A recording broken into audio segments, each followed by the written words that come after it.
The richest and most desired man in the city lost his heart to the only black woman who didn't chase him, didn't flatter him, and wanted absolutely nothing from him. What happened next defied every expectation. But before we dive into the full story, let me know where you're watching from and what time it is. Now subscribe to the channel and let's get started. The city's streets buzzed with life, each evening bringing luxury cars that glided past upscale restaurants and neon-lit clubs. In this metropolis there was one man who reigned as an undisputed king. His name was Donovan Saint. Claire, heir to a century-old family fortune, rumored to own half the skyscrapers that rose against the skyline and desired by everyone with a heart that skipped a beat for wealth and influence. Women vied for his slightest attention. Men either envied him or worshipped the ground he walked on. Invitations to his galas were more coveted than political seats. Whenever Donovan appeared at a charity event or even at a fleeting art exhibit, the hush in the crowd spoke volumes of his power. But in that hush and admiration, Donovan sensed suffocation. He had grown accustomed to the shallow flattery, the fake smiles and glittering eyes that only sparkled at his bank account. All his life he'd seen people chase him like he was a prize to be won, not a person to be known. He'd been the center of a relentless orbit, with no genuine escape. One warm afternoon, when the sun bathed the tallest buildings in pale gold, Donovan Street, Claire did something that defied expectations. He slipped away from his corporate tower and instructed his driver to let him wander the older part of town on foot. He wanted air untainted by sycophants. There, the pavement was cracked. Local vendors sold fruit from stands on every corner, and the air smelled of roasted peanuts and fresh bread. He strolled past vibrant murals painted on aging brick walls, his polished leather shoes clicking against the worn sidewalk. That was when he saw her. Danica Rains. She was busy arranging flowers outside a modest shop that bore the name Rains and Blooms. A swirl of sweet fragrance hung in the air, and lively music played from a small radio by the entrance. Donovan's eyes caught on Danica's grace before he even registered the lovely floral arrangements she worked on. She wore a simple blouse and jeans, a small apron dusted with pollen around her waist, and her hair gathered neatly, accentuating the striking warmth of her brown skin. She was beautiful, but not in the curated, glossy way that the people around him often tried to be. She had a glow that felt genuine, a quiet self-assurance. If any other billionaire had walked by, you would expect a moment of star-struck awe. You'd expect a "Good afternoon, Mr. St. Clair, I know exactly who you are," followed by a beaming smile or flirtatious glance. But instead, when Donovan paused by the shop to observe her craft, Danica glanced up only briefly, gave a courteous nod and turned back to her flowers. "Would you like to buy a bouquet?" she asked politely. There was no trace of desperation or attempt at flattery. She didn't cling to him. She didn't even seem impressed by his presence. She was just polite and professional, as if he were any other passerby. Donovan almost stuttered. For the first time in his memory, he found himself unprepared. He coughed softly and managed, "Actually, I was just admiring the flowers. They look lovely." "Thank you," Danica answered, not looking up again. She was arranging bright sunflowers around soft lilies. The combination was striking yet harmonious, just like her presence. "Do you own this place?" Donovan ventured. She glanced up, her eyes unwavering yet not impolite. "Yes, it was my grandmother's. Now it's mine. We've had this business for decades. Is there a particular bouquet I can help you with?" He wondered if she truly did not recognize him or if she simply did not care. Her manner stayed perfectly cordial, no hint of intimidation or worship. "I'm Donovan," he said, extending his hand. "That's nice," she responded, looking at his outstretched hand for a second before gently placing a stem of baby's breath into the bouquet. She did not volunteer her own name, nor did she linger on his handshake. She was calm, like a gentle summer breeze. Donovan felt an unexpected twinge in his chest. He was used to people rushing to share their names, brandishing their admiration, their phone numbers, or their entire life stories the second they realized who he was. Instead, Danica said, "If you need something for a special occasion, I can whip something up. Otherwise, I'm afraid you'll have to excuse me. I'm late with some of my orders." "It's fine," Donovan replied, swallowing a sudden dryness in his throat. "I should let you get back to work." She nodded once more, already returning to her flowers. Donovan left the store feeling an inexplicable mixture of curiosity and longing swirling in his chest. He continued down the street, but he couldn't resist glancing back at least once.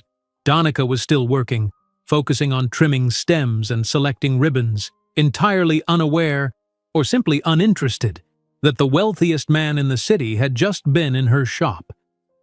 That evening, Donovan returned to his penthouse suite overlooking the heart of the city. The skyline shimmered with thousands of lights, and the reflection of modern architecture glistened on glass windows, reminding him of his empire. But the memory that refused to fade wasn't of the usual glamour. It was of a humble flower shop and a woman who offered neither compliments nor starry-eyed wonder. There was a warmth in her voice that was real, and it tugged at him in a way no amount of wealth ever had. His personal assistant, Sophia, was already at his penthouse to finalize details for an upcoming charity ball. "Mr. St. Clair, we have the list of sponsors who will attend. Would you like to approve the final draft?" "Sure," he answered absent-mindedly, scanning the page. Customarily, Donovan would add names to his VIP section, celebrities, politicians, or brand ambassadors who always sought his favor. This time his eyes roamed over the typed words, but his mind drifted back to Danica's face, the quiet dignity in her posture, her voice that never stumbled to impress him. Sophia cleared her throat politely. "Is everything okay, sir?" "Yes." He forced himself to focus. "Everything's fine. Let's keep it as is, but add a request for more variety in the floral centerpieces at the event." He rarely obsessed about decor, but there was a fleeting thought of how Danica's taste in flower arrangements might lend a sense of vibrant authenticity to the otherwise predictable ball. Yet he wondered if it was wise or even fair to drag her into the center of a glitzy carnival that she seemed to have no interest in. Meanwhile, the rumor mill at Donovan's main office building spun with unstoppable fervor. Employees had already whispered that the boss had left midday and spent a suspiciously long time in the old district. Conjectures about a new business venture or philanthropic project spread like wildfire on internal chat groups. Donovan glimpsed some of those messages on his phone. He only chuckled at how none of them guessed the truth, that his heart had been captured by a moment of genuine humanity he hadn't felt in ages. Night fell slowly. From his balcony, Donovan watched the city's lights form a sparkling tapestry. Usually he'd unwind with a glass of expensive scotch, letting the hush of the night soothe him. But now, he felt restless.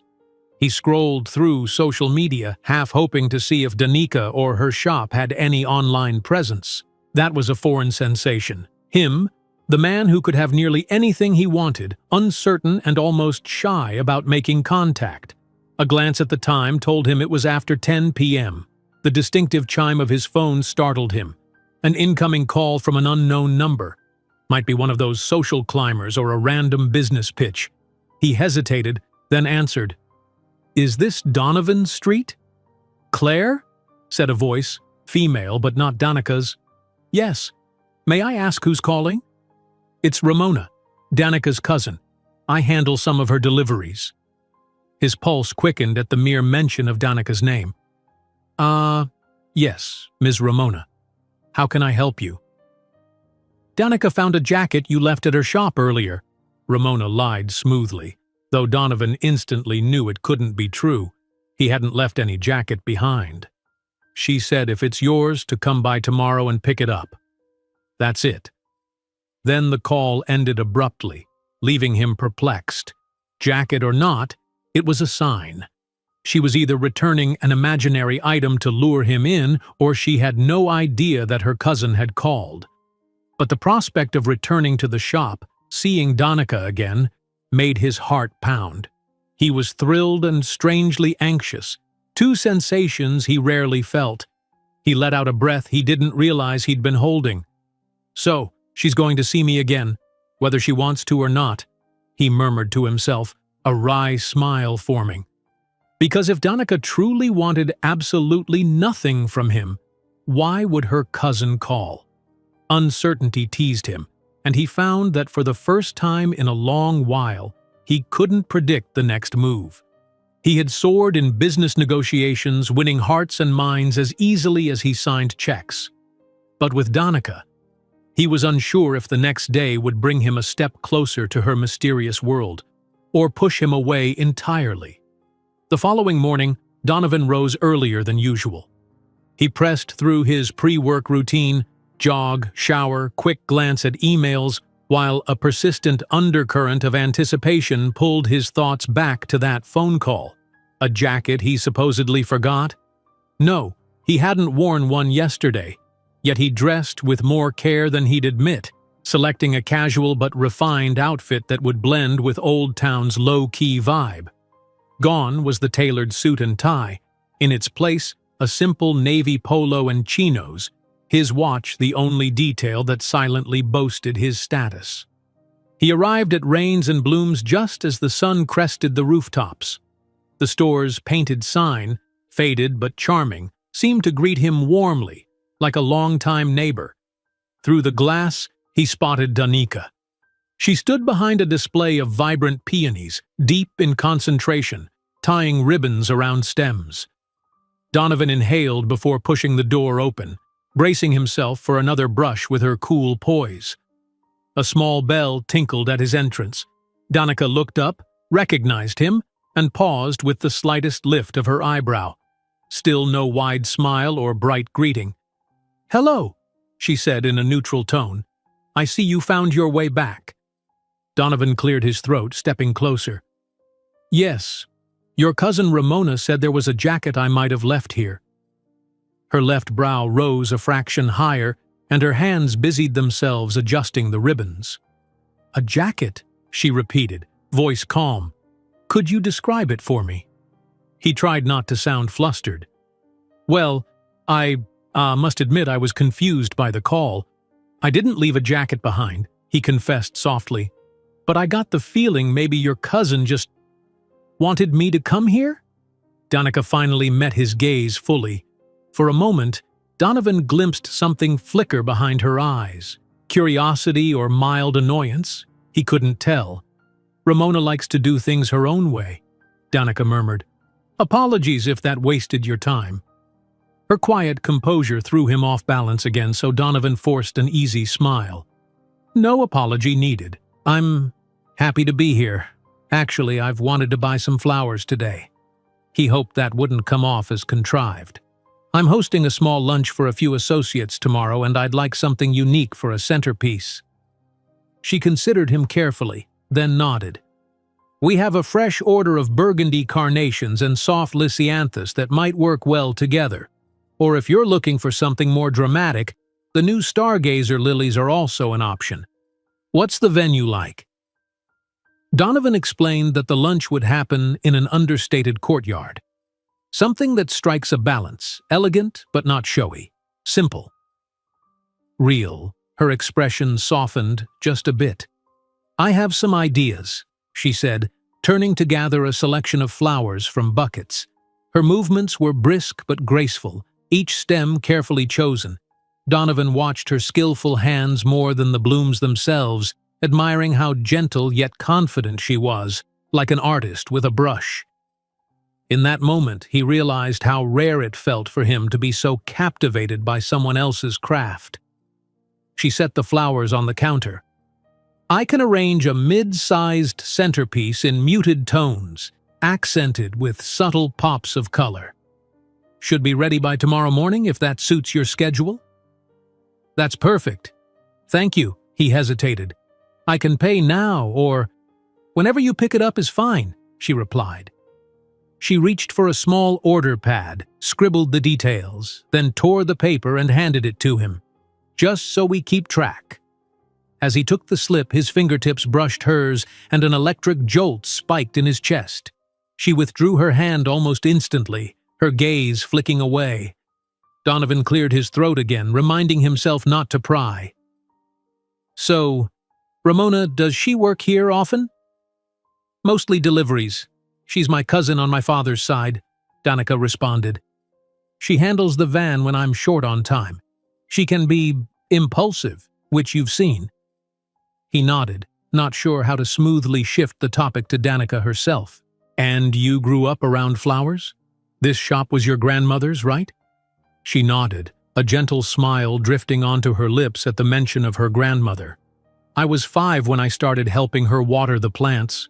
I'd run around and pick daisies, clumsily tie them into a bundle, then pretend I was the florist. My grandmother would laugh and put them in a vase, proudly calling them my arrangements." There was a warmth in her eyes now, as if recalling a bright memory. Donovan seized the moment, eager to see her open up. "She must have been proud that you carried on her legacy." Danica placed a hand lightly on the countertop, the memory causing her to exhale. "She passed away last year. It was a blow. But yes, she was proud. She's the reason I love this work so much."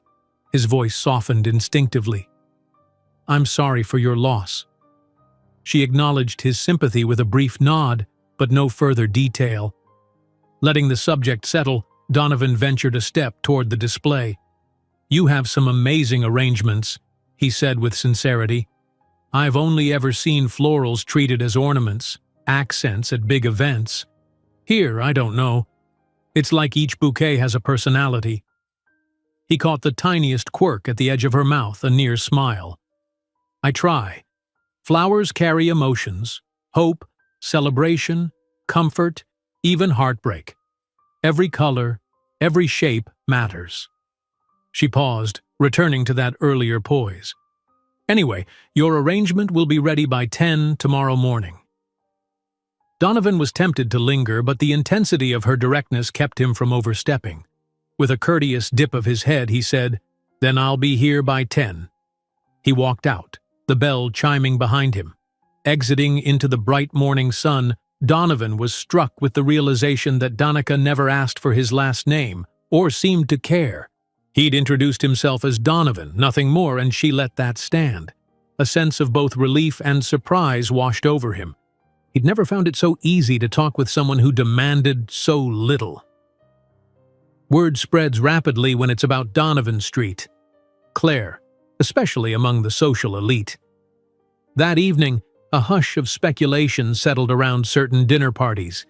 Donovan skipping after-hours business mixers or ignoring exclusive invitations was unusual. Rumors floated that a mystery woman had captured his attention.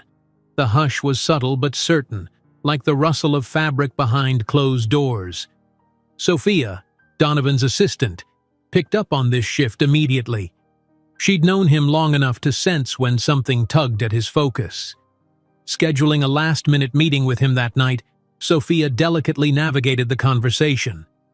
"Sir, I've noted you canceled your usual dinner with the city officials.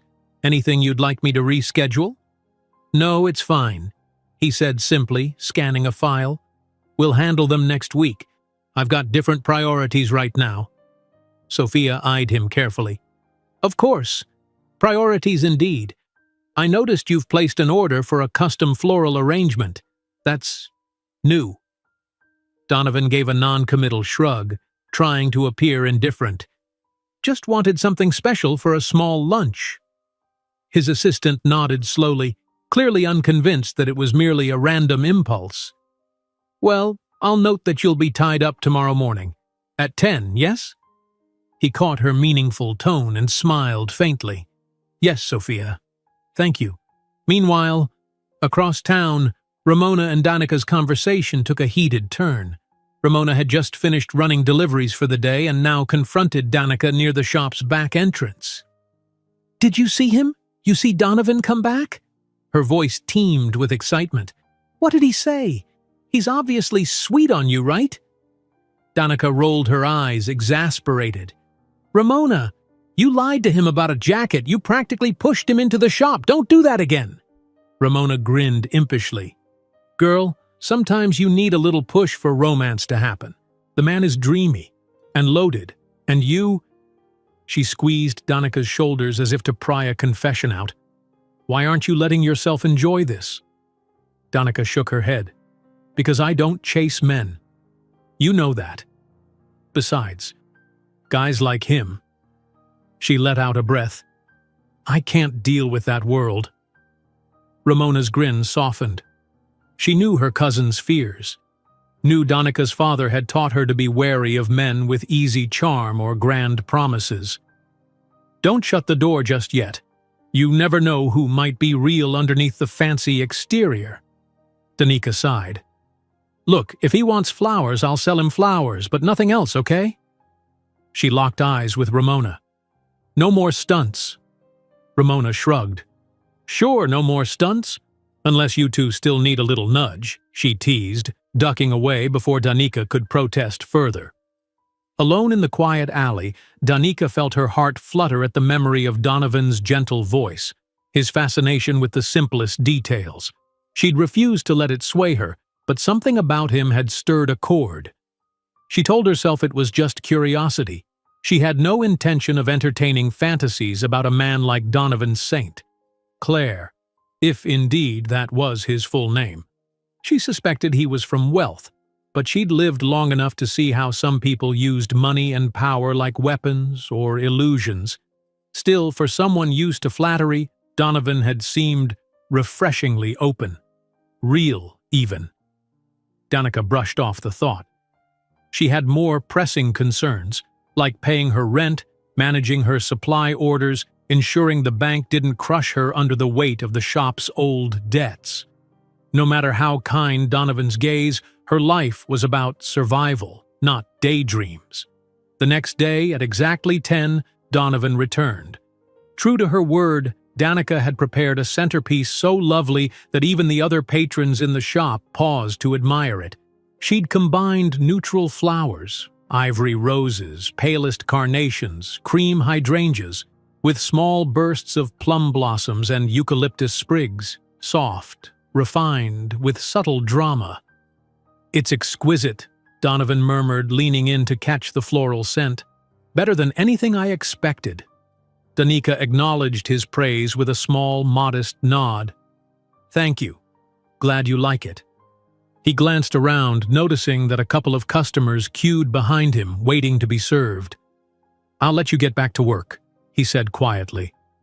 "But would you have a moment later, maybe after you close?" A flicker of surprise crossed her face. A moment for what? He hesitated, measuring his words. "To talk. Maybe over coffee or just a walk down the street. I'd like to learn more about your shop, your history here. No agenda, just curious." Her eyes narrowed slightly, as though she wasn't sure what to make of the invitation. "I have errands after closing. Might not have time." "Understood," he replied gently, accepting her hesitation. Yet there was a glint of determination in his own eyes. "If you change your mind, I'll be at that cafe on the corner around 6. If not, no worries." With that, he handed over his payment, declining any change, and lifted the floral arrangement carefully into his arms. Outside, a discreet town car idled. Donovan settled the centerpiece in the back seat and gave a brief instruction to his driver to head to the lunch venue. Inside the shop, Danica watched him leave, weighed down by an unfamiliar mixture of suspicion and curiosity. Why was he so persistent? And why, despite all logic, did she feel a prickle of interest at the idea of meeting him outside her safe haven of flowers? She tried to shake it off and turned her attention to the next customer. But even as she smiled and assisted them, a part of her kept replaying Donovan's soft invitation in her mind, wondering if she really was too busy, or simply too afraid to accept. Danica had spent the afternoon dodging the thought of Donovan's invitation. Each time she reached for a rose or snipped the stem of a daisy, her mind wandered back to his soft-spoken offer, a casual walk or a simple coffee on the corner. Why did the idea of meeting him make her heart flutter one moment and her guard slam down the next? The shop was almost empty now, save for a single elderly customer carefully selecting a potted orchid. Afternoon light slanted through the window, catching dust motes in a warm haze. Behind the counter, Danica tidied the workspace, storing away scattered ribbons and reorganizing her supply of gift cards. It was 5:30 p.m., close to shutting time.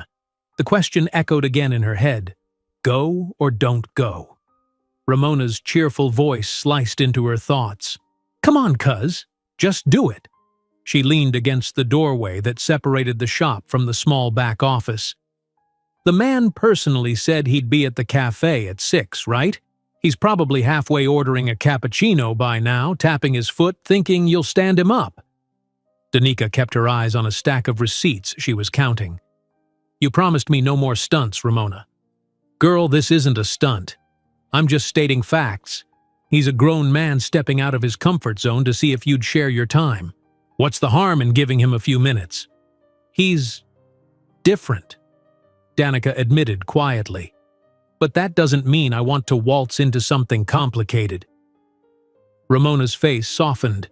She moved closer, setting a gentle hand on Danica's shoulder.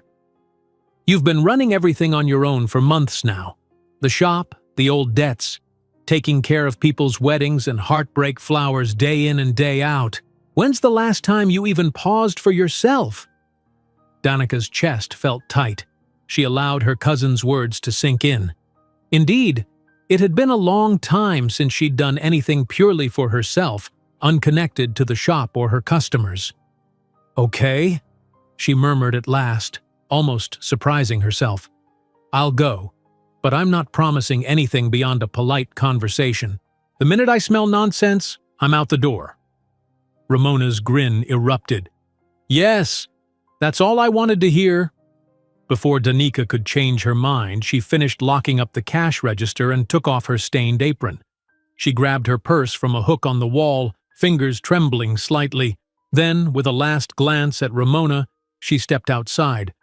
The late afternoon sun cast an orange glow over the quiet street, and she inhaled the crisp air to steady herself. The cafe Donovan mentioned was just around the corner. Located beneath an old brick building, it boasted a few small tables scattered on a sidewalk patio. Strings of light bulbs crisscrossed overhead, unlit at the moment, but promising a warm ambiance once darkness fell.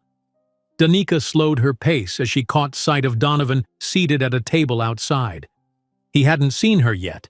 He was checking his phone absently. A single coffee cup sat untouched on the table, and there was a slight downward tilt to his mouth as though he suspected she wasn't coming. The scene tugged at her unexpectedly.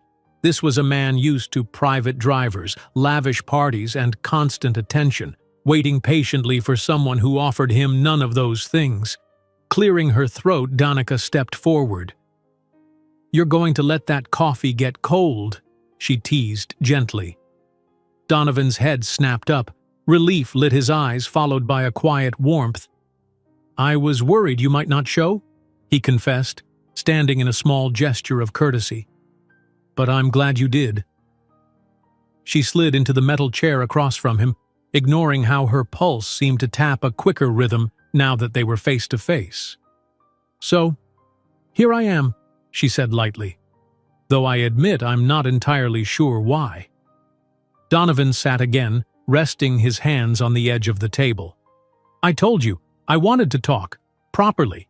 Not in your shop where you're working, and not in my world where everything is complicated." He glanced at the passers-by. "For once, I'd like to be just Donovan." She absorbed that, fiddling with a napkin. "And what does just Donovan want to know?"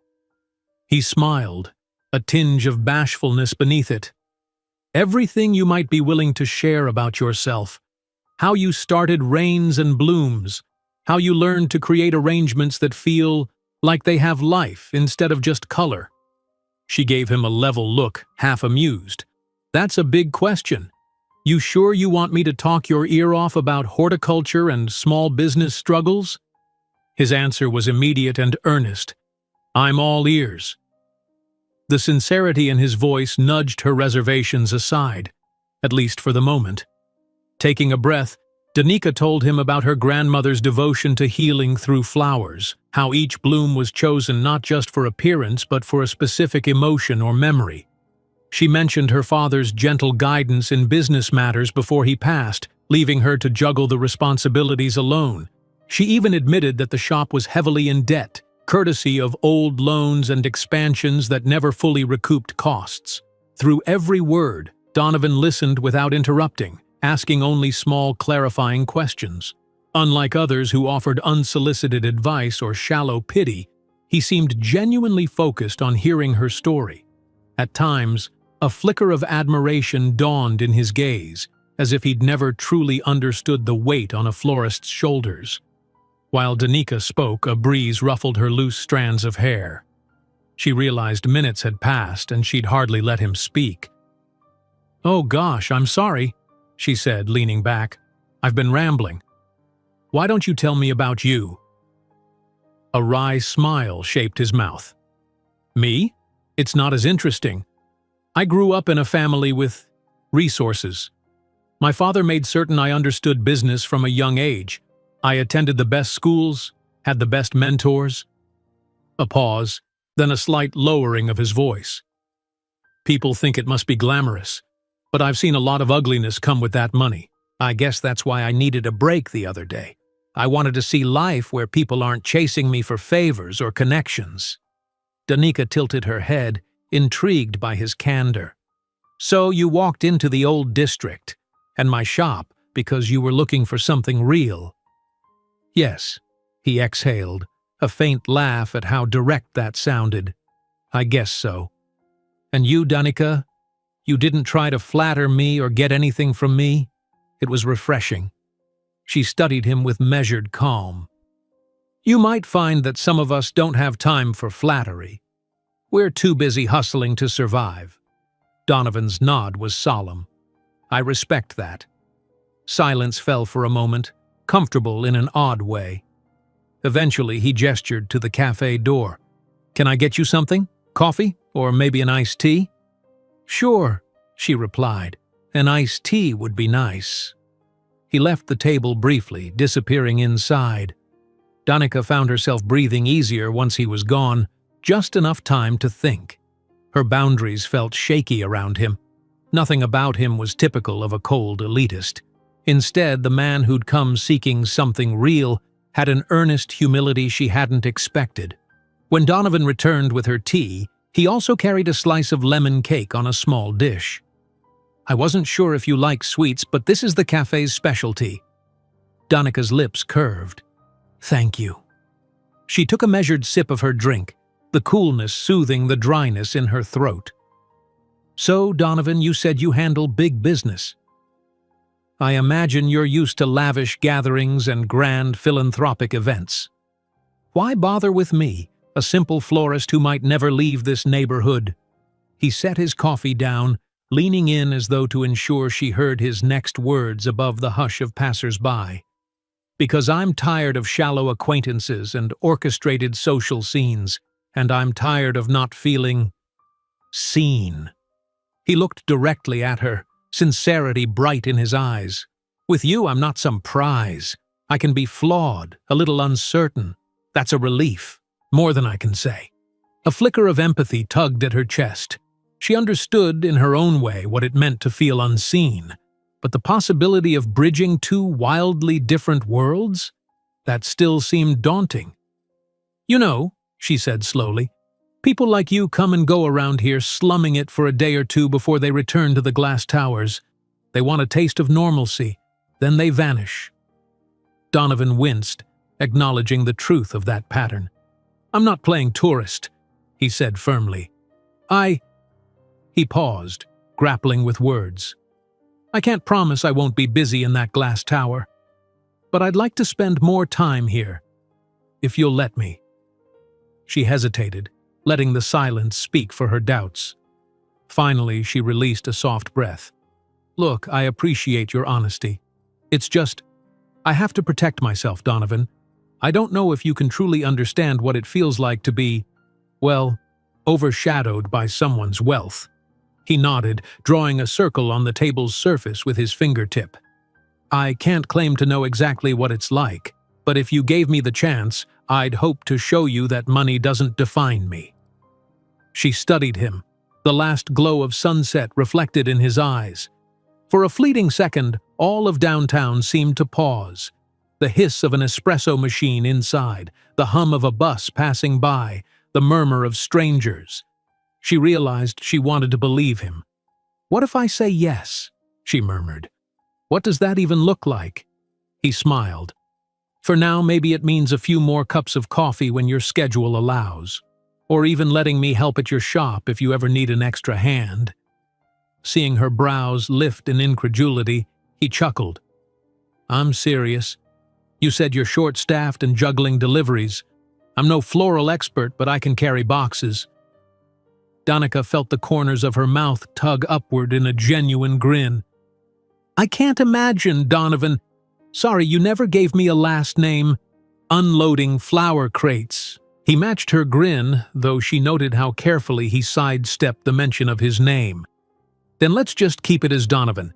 And yes, I can handle crates, if that's what it takes to earn a little trust."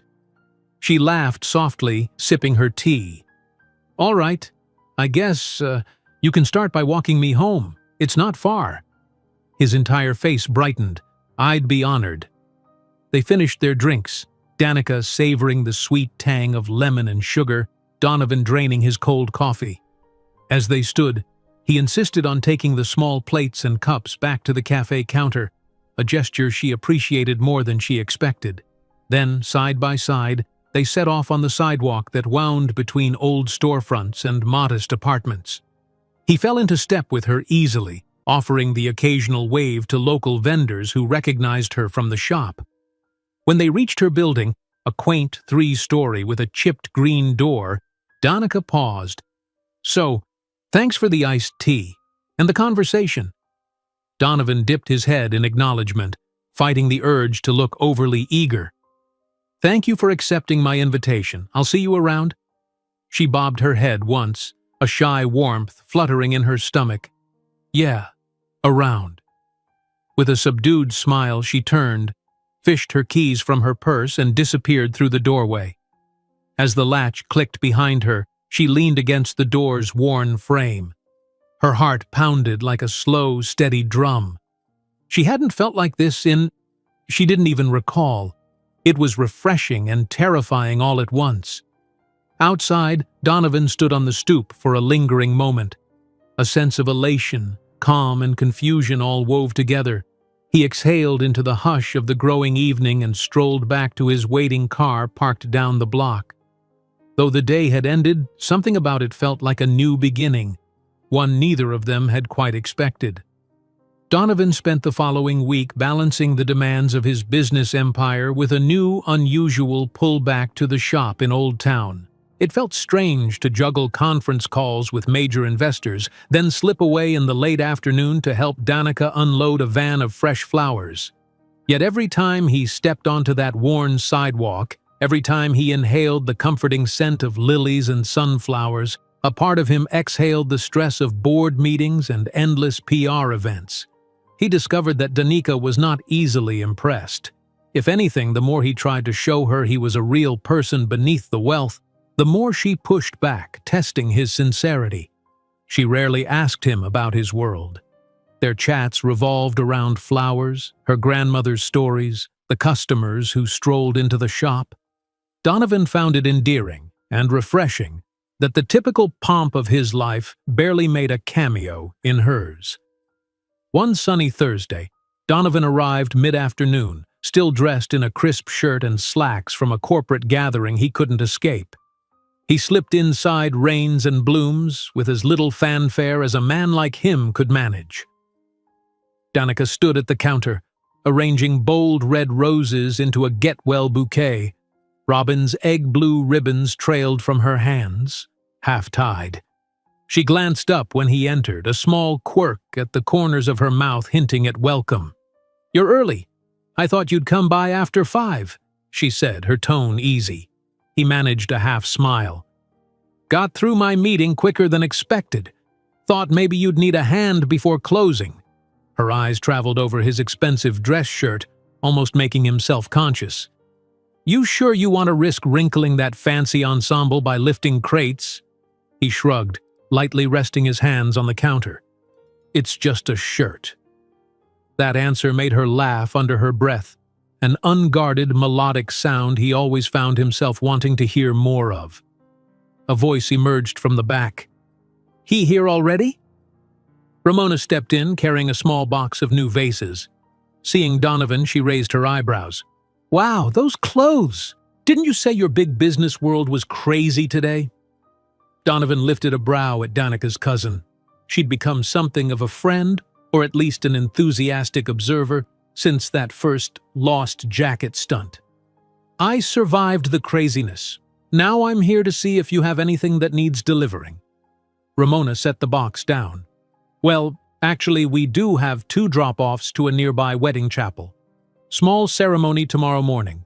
Danica said she could handle them alone, but we could take advantage of your free muscles." She grinned. Danica gave a light roll of her eyes at Ramona's unsubtle hint. "She's exaggerating. I can manage fine. But if you're offering, sure, let me write down the addresses." They worked for the next hour in a comfortable rhythm.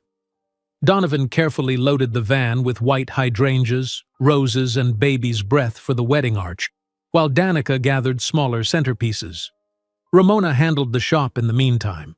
In between carrying armfuls of flowers, Donovan and Danica exchanged small talk.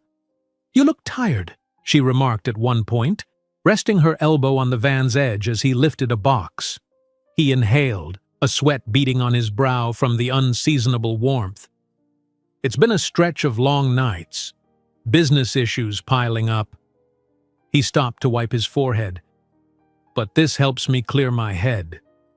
Danica studied him as though searching for any trace of insincerity. Finally, she exhaled with a nod. "Let's do the deliveries. Then maybe we can grab a quick bite?" He blinked, pleasantly caught off guard. "I'd love that." She hopped into the driver's seat before he could protest, a small grin on her face. "I'm already behind schedule. Climb in." He settled into the passenger side, inhaling the mixed fragrance of fresh blooms crammed in the back. There was no plush leather interior here, no tinted windows, just the slight clank of the old van's engine and the hum of city traffic beyond. Danica navigated the roads with a mixture of caution and confidence, weaving through narrow streets where old brick buildings loomed close.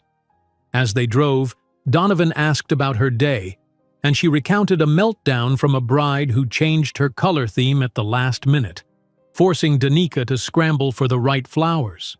He listened intently, amazed at the complexities of a simple florist business.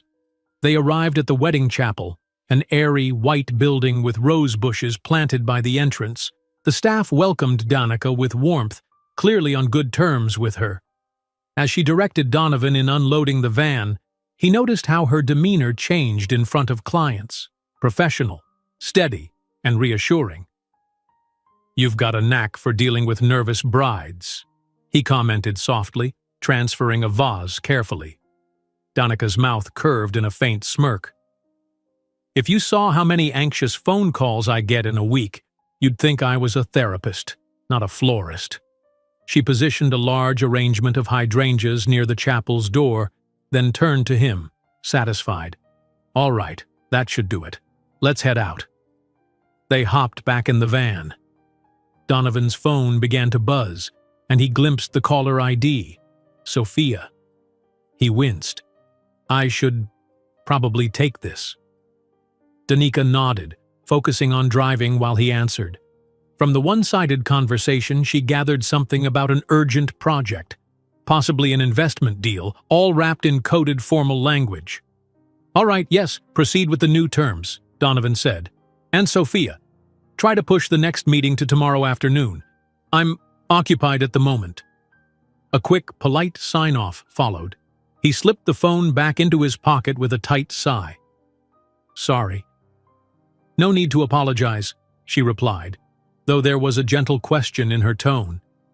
He thought for a moment, then admitted quietly, "I run a large investment firm, my family's company, but I took over some years back. Sophia is my personal assistant, orchestrating half of my life these days."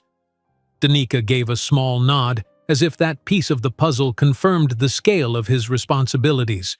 "Sounds intense. Does she panic if you're out of the loop for too long?" He gave a wry smile. "Something like that. We're finalizing a major deal. It's complicated. At times, I wish I could just tell everyone to wait so I can spend more time here. But it's not that simple." She tightened her grip on the steering wheel, silent for a beat. "I get it. I mean, not the billions at stake, but the pressure of too much to handle. Sometimes you can't just walk away." Her words clicked with his own thoughts, that sense of being trapped by obligations. Exactly. They let the silence linger, filled by the rumble of the engine and occasional honks from nearby cars. Finally, Danica parked near a small diner that perched at the corner of a quaint block. Its sign flashed a broken neon DIN-R, the E long gone. "Best burgers in this neighborhood," she said. "You up for it?" Donovan smiled, relieved she was sharing another slice of her world. "Definitely." They found a booth by a window. The menu was short and unpretentious, the staff friendly. Danica ordered her favorite, the classic cheeseburger with extra pickles, while Donovan opted for the same, trusting her recommendation. "Bet you're used to five-star restaurants," she teased after the waitress left. "Your taste buds might reject our greasy spoon." He laughed. "You'd be surprised how bland fancy places can be. Besides, I want the real deal." She shook her head with a small grin. "You keep saying that. Real, authentic, normal. I guess I get it. It's like we all crave something different from our routines." Donovan's gaze lingered on her. "You think mine is just a routine? I don't deny I have advantages, but sometimes money feels like a prison. Hard to know who's genuine." She sipped from the glass of water the waitress brought over. "I can't imagine. Everyone's always wanting something from you, I bet." He nodded slowly. "Yeah, I could handle the demands when it was purely business. But then it followed me into my personal life. Dating became a chore of fending off gold diggers or people more enamored with my wallet than me.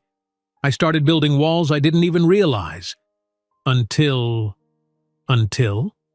He hesitated, then admitted, "Until I found myself in your shop, half wishing you'd treat me like some normal guy. Just Donovan." Danica studied him across the table. In the flickering fluorescent light, he looked more vulnerable than ever, as though he desperately needed what he claimed. She softened. "Well, you've got that here. But let's not pretend it's all easy. I'm juggling my own share of burdens, and letting someone new into my life, especially from a different world, doesn't come without worries." Their burgers arrived, hot and fragrant, momentarily distracting them. For a few minutes, they lost themselves in the simple pleasure of good food, crunchy fries, and cold soda. Danica was amused to see Donovan devour his burger with the appetite of a man who rarely ate fast food. "So good," he mumbled around a bite, drawing a genuine laugh from her. They lingered even after they finished eating, sipping soda and talking about lighter topics, funny wedding flower mishaps, Donovan's childhood memories of sneaking out of piano lessons to explore his grandfather's greenhouse, Ramona's comedic, dramatic streak. When they finally stepped back onto the sidewalk, dusk had begun to spread across the sky, painting it in streaks of purple and gold. Danica stretched her arms over her head, letting out a contented sigh. "I forgot how nice it is to just slow down. Normally I'd be checking email or scheduling tomorrow's deliveries right now." Donovan matched her pace as they walked toward the van. "Same for me, except multiply the madness. But spending time like this? I didn't know how much I needed it." She felt a knot of warmth forming in her chest, but tried to downplay it. "Well, don't get used to slacking off," she teased. "We still need to drop back at the shop before closing." He grinned. "Yes, ma'am." Their ride back was quieter, though a sense of shared understanding filled the silence. Danica parked at the curb in front of Rains and Blooms, shifting the van into neutral. Ramona had already pulled down the shutters partway, indicating the shop was nearly closed. Donovan hopped out, offering a hand to help Danica down from the driver's seat. She accepted with a slight smile, ignoring the flutter in her stomach when her palm met his. "Thanks for your help," she said, stepping onto the pavement. "And for dinner." He watched her face, noting the glow of the setting sun as it caught in her hair. "Thank you for letting me see more of your day. It's humbling." She shook her head gently. "I'm no saint, Donovan. My business is tiny compared to your deals. But I work hard, and I can't afford to lose footing." He searched her gaze. "I understand. If it ever feels like I'm complicating your life, just tell me. I don't want to be another burden." She lowered her eyes for a moment. "I'm not sure what we are right now, friends or something else, but I do know I don't mind having you around." Her words sparked a genuine, warm smile across his features. "Likewise."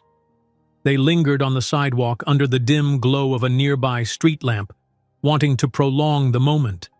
Finally, Danica tucked a strand of hair behind her ear. "I'd better check on Ramona. Tomorrow's another early start." He stepped aside, nodding. "Right.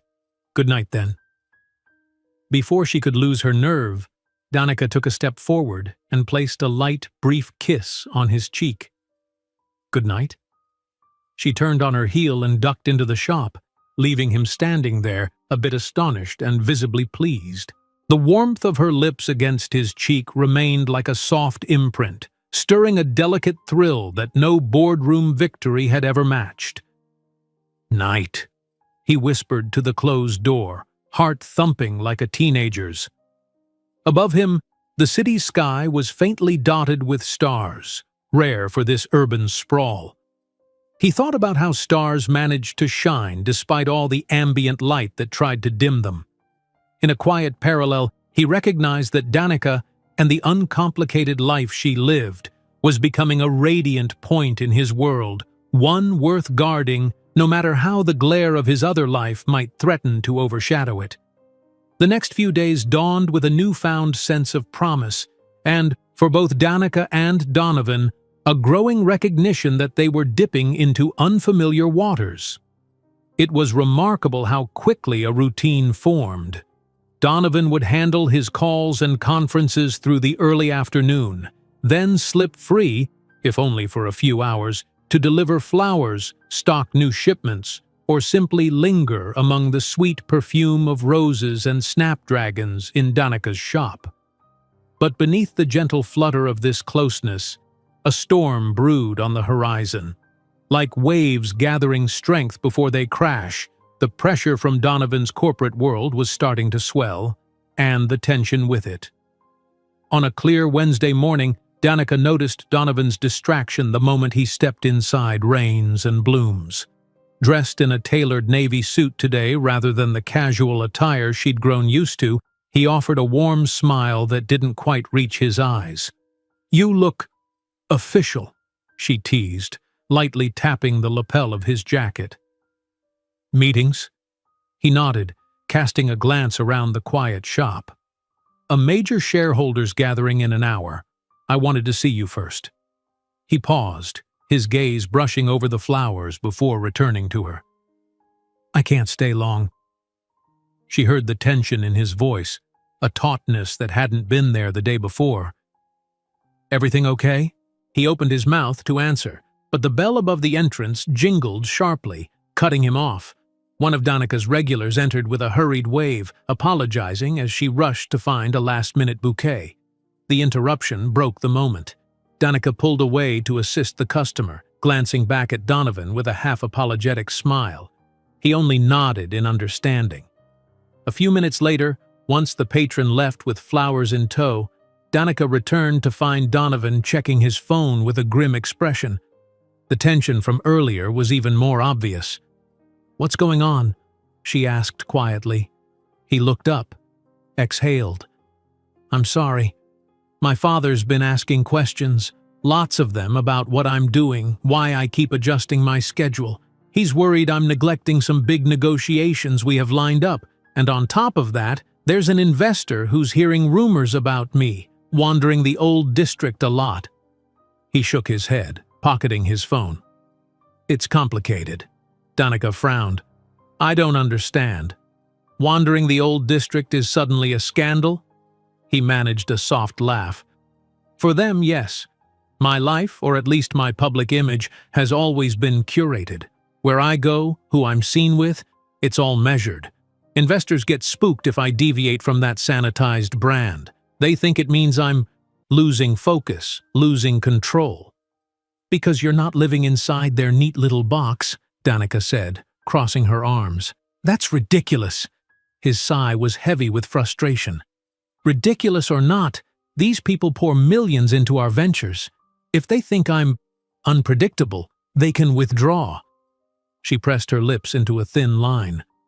The reality of Donovan's situation sank in.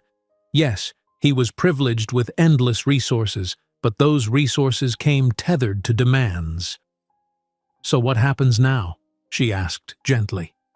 He slid his hand over hers on the counter. "I'm not giving up on seeing you, if that's what you're worried about. But my father wants a meeting tonight, apparently to clarify my priorities." "I can't dodge that." His thumb brushed her knuckles. I wanted you to know things might get messy." Danica squeezed his hand. "I've never expected your world to be simple," she replied, heart thrumming at the admission. She paused, uncertain. "If it makes your life easier, we can—" "No!" he cut in firmly, reading her suggestion that maybe they cool off for a while. "Don't say that. I can handle the pressure, I promise. I just need a little time to settle things." She caught the flicker of steel in his eyes, that trademark determination that told her he wasn't one to be strong-armed. "All right," she said, forging a small smile. "Just, keep me in the loop. Don't shut me out." His face softened. "I promise." He glanced at his watch. "I should go, or I'll be late." Then, as if needing one more moment of reassurance, he leaned across the counter and pressed a tender kiss to her forehead. A faint flush crept onto her cheeks at the public display, but in the hush of the shop it felt intimate rather than showy. "Good luck," she whispered, her hand lingering on his arm. He nodded, the corner of his mouth lifting in gratitude, and then left in a swirl of quiet tension and aftershave. That evening, as Danica arranged flowers for a funeral service, the saddest kind of order she ever undertook, her thoughts drifted. She wondered how Donovan's meeting with his father was unfolding. She could easily picture the setting, some sleek office in a tower of glass, or maybe a luxurious parlor at an ancestral estate. She imagined Donovan's father as an older version of him, perhaps more severe, more demanding. Did the man have any warmth in him at all? She inserted the final orchid into the arrangement and stepped back. The hush of the shop, closed to customers by now, weighed on her. It was nearly 8 p.m., and outside the street lamps glowed. Ramona had left an hour ago. Normally, Danica found a meditative peace in these late-night tasks, but tonight her nerves felt strung tight. A ping from her phone startled her. Heart leaping, she quickly set aside the pruning shears and grabbed it. A text from Donovan. "Out of father's meeting. Was rough. My place in an hour? I'll send a car for you if you're free." She exhaled, shoulders flooding with relief. "Yes, I'm free. But no car needed. I'll handle it myself," she typed back. He replied immediately with the address, a suite in one of the city's most exclusive high-rises. She'd heard of it before, a place rumored to host foreign dignitaries and movie stars. It was the epitome of a world she never entered. She tidied up swiftly, locked the shop, and hurried home for a quick shower and a change of clothes. She wasn't sure what to wear for a late-night conversation with a man who might be reeling from family drama, so she chose something comfortable. Dark jeans, a simple blouse, and a light cardigan. Nothing fancy. She refused to pretend she was someone else.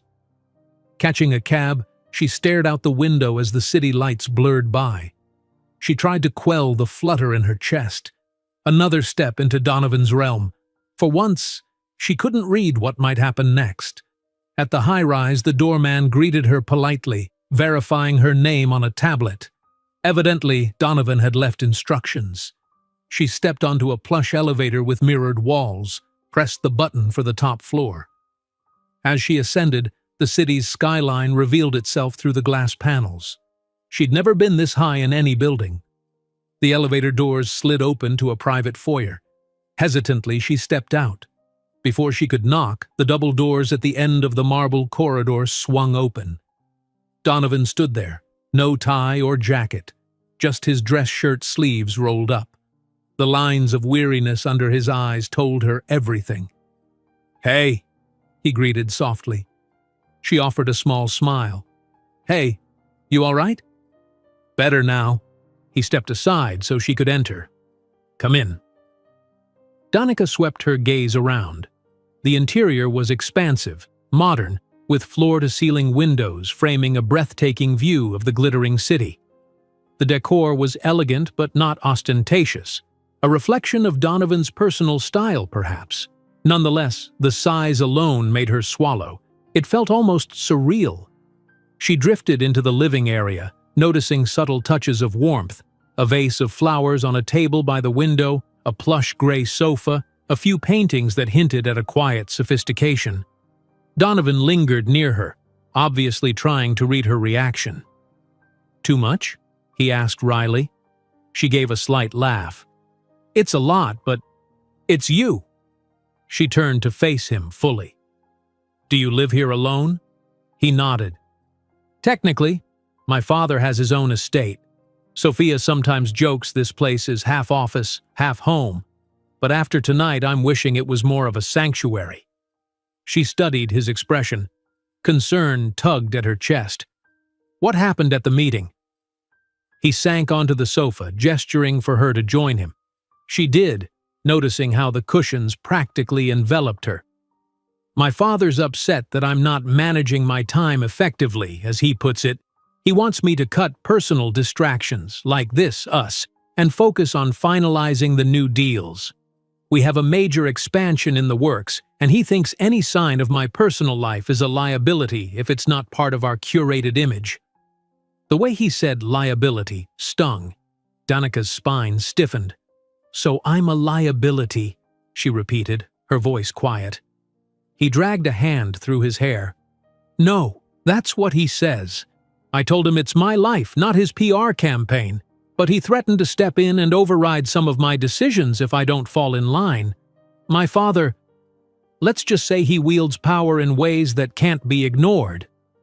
A knot coiled in her stomach. "What does that mean for you? For us?" He turned to her, eyes earnest.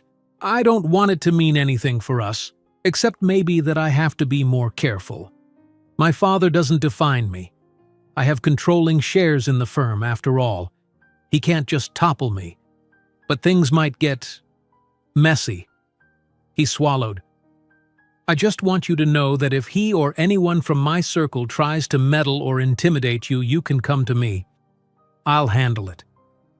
The implication that intimidation was even on the table set her heart pounding. "I didn't sign up for some corporate war, Donovan." His hand covered hers, warm and trembling slightly. "I know, and I'm sorry. I didn't expect it to escalate so fast. My father's suspicious about everything new I do, always measuring how it affects the brand and the bottom line." She inhaled shakily, trying to process the collision of their worlds. "Your brand," she murmured. "I guess that's how wealthy families operate. But we're talking about my life. I can't just be a pawn in their game." He wrapped an arm around her shoulders, pulling her closer. "You're not a pawn, and I won't let you get hurt by any of this." She could feel tension radiating off him, the stress of fighting battles in a domain that, to her, felt alien and nerve-wracking. They sat like that for a long moment, the city lights painting shifting shadows on the polished floors. Finally, Danica lifted her gaze to him. "So what do we do now?" He exhaled. "We keep going. We stay honest with each other. I won't let them push me around, and I won't hide you away either. But we might need to be ready for gossip, for rumors, for people in my world prying." Her heart thudded with both fear and a spark of defiance. If the last few weeks had shown her anything, it was how unexpectedly real her connection with Donovan felt.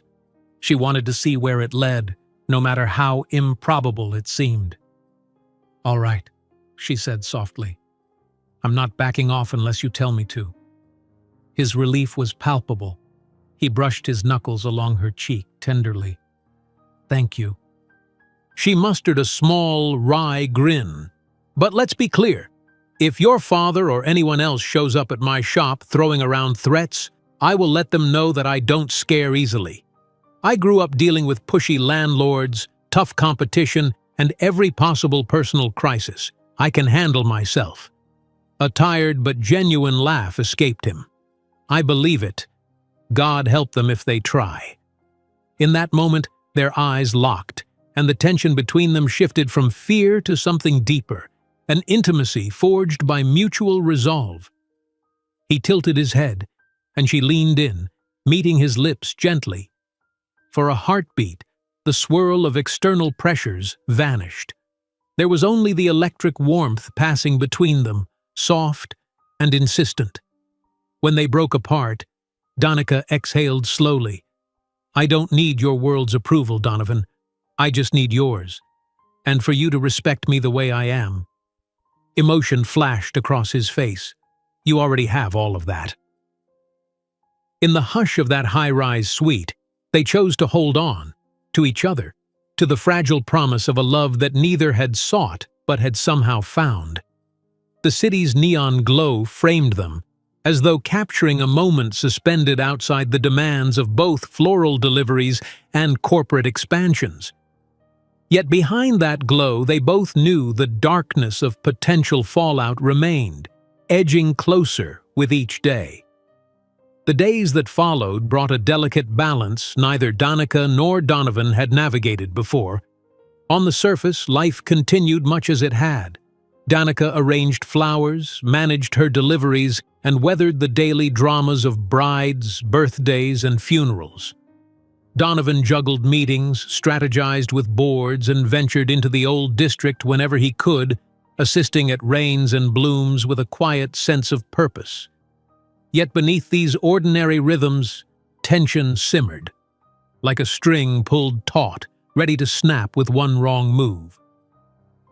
Donovan's father, Warren Street Clare, wasn't one to make empty threats. And while Donovan brushed off the older man's demands in private, he knew every defiance invited potential retaliation. No matter how cordial their family dinners or how respectful the father's words, there was an undercurrent of disapproval that promised complications. Danica tried to ignore it, focusing instead on the joy she found in Donovan's presence. But she wasn't naive. She noticed his unease whenever his phone buzzed with a new email or call. She felt the silent weight whenever he mentioned upcoming investor events. Even so, she vowed to cherish what they were creating, determined not to let fear dictate her actions. It was a late Friday morning when the fragile bubble burst. The shop was surprisingly quiet, the flow of customers slower than usual. Danica was in the back office, reorganizing payment receipts, while Ramona manned the front counter.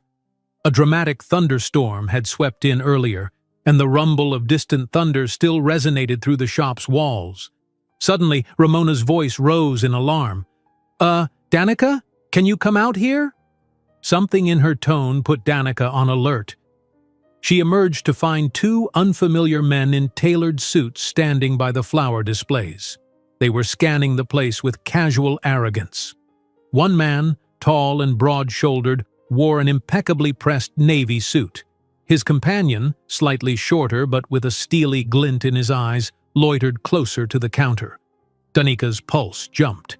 These men didn't look like they were here for a bouquet. "Hello?" she said, keeping her voice even. "Looking for something specific?" The taller man smiled, his expression polite but cold. "Are you Danica Rains?" Her heart thumped. She cast Ramona a sidelong glance, then nodded. Yes. Who's asking? He reached into his breast pocket. Danica tensed, but he only withdrew a business card. My name's Miles Kendricks. I work closely with the St. Clair family.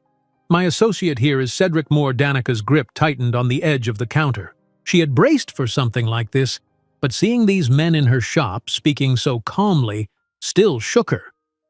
All right, Miles offered a practiced smile.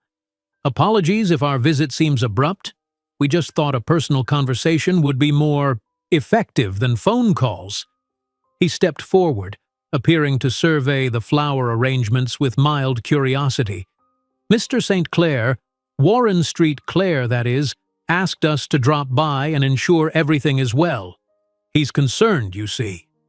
Danica's jaw flexed. Concerned? Cedric, the shorter man, gave a tight smirk. Concerned about Donovan.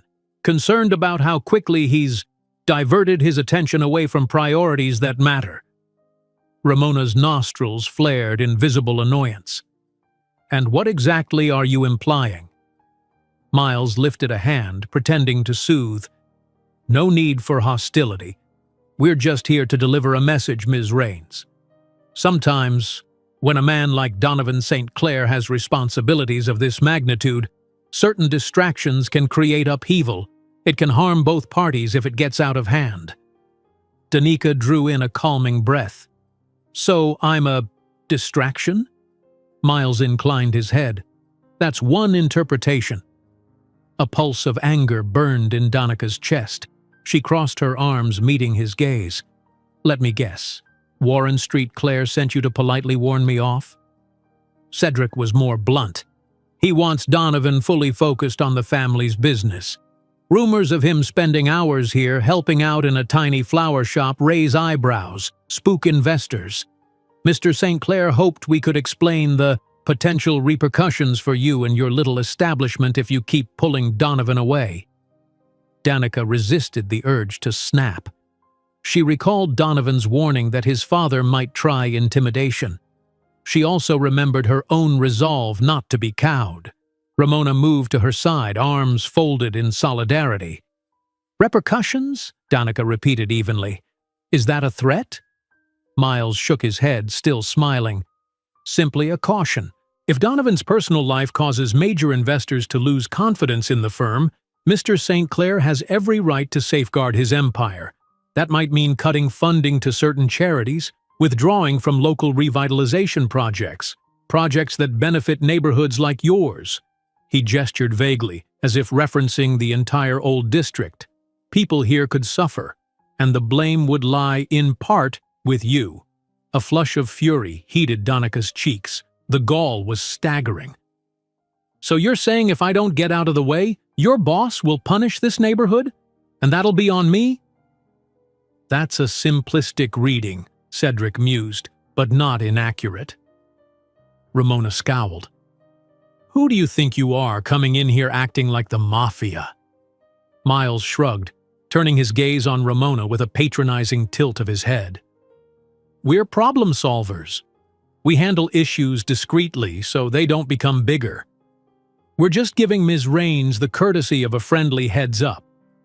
For a moment, the shop felt unbearably still, only the low rumble of thunder outside punctuating the silence. Danica's heart thundered in her ears, but her voice emerged calm. Tell Warren Street Clair that I'm not backing off. If he wants to sabotage this neighborhood, that's on him. And if he thinks he can bully me, he doesn't know me at all. I grew up fighting to keep this shop going. I'm not scared of a rich man's tantrums. Miles tapped the business card lightly against the countertop. A spirited response. We respect that. Still, consider the bigger picture. Money speaks, Ms. Raines, and sometimes money shouts loud enough to drown out everything else. He placed the card on the counter. If you change your mind, or if you have second thoughts, you can reach us here. It's better to resolve matters gracefully, if at all possible. Cedric offered one last smirk. We'll show ourselves out. They turned and departed, the bell on the door jingling in their wake. Danica stared after them, hands clenched at her sides. Ramona stood tense, a flush of anger coloring her cheeks. Outside, the men disappeared into a sleek black sedan parked at the curb. Then, like a phantom, it pulled away into the rain. "Those snakes!" Ramona burst out. "The nerve! Are you okay, Danica?" Danica forced herself to breathe. Her heart pounded like she'd sprinted a mile. "I'm fine. Furious, but fine." Ramona's eyes flicked to the business card. "They threatened to hurt the entire neighborhood, people's livelihoods, just to force you to give Donovan up." Danica swallowed hard, adrenaline still coursing. "He warned me it could get messy. I guess we're here now." Her voice trembled slightly. She tried to steady it. "I'll call Donovan." Ramona gently squeezed Danica's arm. "We're behind you, cuz. All of us. This place, this community. Nobody wants to be at the mercy of some corporate bully." Danica offered a shaky smile of gratitude, though the knot in her stomach refused to loosen. Her shop suddenly felt smaller, darker. She grabbed her phone and stepped outside into the light drizzle. She needed air, needed to call Donovan without the confines of the store pressing in. The phone rang several times before his voice came through, low and concerned. "Danica?" She sucked in a breath, tears of anger pricking her eyes. "Your father's men came to my shop." A pause loaded with tension. "Are you all right? What did they do?" "They came to warn me off. Said if I distract you, your father might pull funding from local projects, damage my neighborhood. They basically threatened me, and everyone else. Donovan, this is insane." His sharp exhale told her how tightly wound he was. "I'm so sorry. I told you he might lash out, but I never imagined he'd stoop to threatening an entire community." She steadied herself against the wall. "I'm not about to let him dictate my life, but I need to know what you plan to do, because this isn't just about me anymore. It's about a whole neighborhood." His tone hardened. "I'll confront my father. This crosses every line. Danica, I promise I won't let him hurt you or your home. Let me handle it." She wanted to trust him. "Just be careful. He's your father, Donovan, but he's using big weapons here, money and power." A tight silence passed. "I'll call you later today. We'll figure this out." She nodded, the city's drizzle dripping off the awning overhead. "Okay." After hanging up, she stood there a moment longer, letting the rain patter against the street. Fear and anger warred within her. She wasn't willing to lose Donovan over threats, but the cost might be high. In the back of her mind, she recalled how, just a short time ago, she'd found her biggest worries in making rent or scheduling deliveries. Now she was caught in a battle against a man who could yank the financial strings of an entire district. Part of her quaked, but another part refused to be cowed. She turned back inside, forging a brave face for Ramona. "Let's not let them rattle us. We keep doing what we do best. I won't let Warren Street Claire steal our peace." Ramona nodded resolutely. "He won't." But as Danica returned to her tasks, the shadows in the corners of the shop seemed darker, and the occasional boom of thunder felt more ominous. Outside, the rain tapped a steady, relentless beat, as relentless, she suspected, as the storm that now surrounded her budding relationship with Donovan. Dark clouds lingered, casting the city in a somber glow the next morning. The drizzle had slowed to a faint mist, but a sense of foreboding clung to the air, perhaps mirroring the tension now gripping Donovan's and Danica's lives. True to his word, Donovan wasted no time confronting his father. At the break of dawn, he left a curt message on Warren Street. Claire's personal line, "We need to talk, today." There was no turning back. By mid-morning, Donovan stood outside an imposing set of iron gates leading up a paved driveway toward his father's estate. It was a grand stone mansion with manicured lawns and rose gardens meticulously designed to impress. The slow hiss of a fountain provided a soundtrack of luxury. Under normal circumstances, Donovan might have paused to appreciate the landscaping or recall a childhood memory of racing remote control cars across these paths. But now, Fury and resolve quickened his steps. He was escorted inside by a house attendant who wore a polite mask of neutrality. In the foyer, vintage chandeliers glowed faintly against marble floors. Donovan's father waited in the study, a stately room with floor-to-ceiling bookshelves, plush chairs, and a wide mahogany desk that had been in the St. Clair family for generations. Warren Street Clair rose from behind the desk as his son walked in, his expression distant. He was a tall man, gray at the temples, dressed in a refined charcoal suit. The lines around his eyes betrayed age and a particular ruthlessness that had built the family empire. "Donovan," Warren greeted in a voice that attempted warmth but fell flat. "I expected your call. Have a seat." Donovan ignored the offered chair and remained standing. "Cut the formalities, Dad. I know about the men you sent to Danika's shop." Warren's face remained placid. "Men? I have many employees. You'll have to be specific." "Miles Kendricks and Cedric Moore?" Donovan replied coldly. "They went there under your orders to intimidate her, to threaten an entire neighborhood if Danica doesn't back away from me. Don't bother denying it. Miles left her your message loud and clear." Warren arched an eyebrow. "Is that how she described it?" "I believe they were just delivering certain realities. If your distraction continues, it could jeopardize the reputation of our company and, by extension, the livelihood of many." She needed to know that. Donovan slammed a hand against the desk, rattling a silver penholder. "We've gone through a lot of extremes, but this crosses a line. You don't get to punish people because you disagree with my personal life." His father folded his arms. "Our family name and finances aren't just personal. The brand matters, Donovan. We're in the middle of some of the biggest deals this company has ever pursued. Investors keep asking why you're absent from certain meetings, why you're seen hauling boxes in some rundown flower shop. It's bad optics, and it's costing us credibility." "Credibility?" Donovan repeated, voice tight. "Dad, if your brand is so fragile that it can't handle me dating someone who isn't from our fancy circles, maybe it deserves to fall apart." Warren's nostrils flared at the challenge. "Don't speak to me like that. This empire took decades, generations to build. I won't let you sabotage it for a fling." Donovan's fists clenched. "That's how you see Danica? A fling?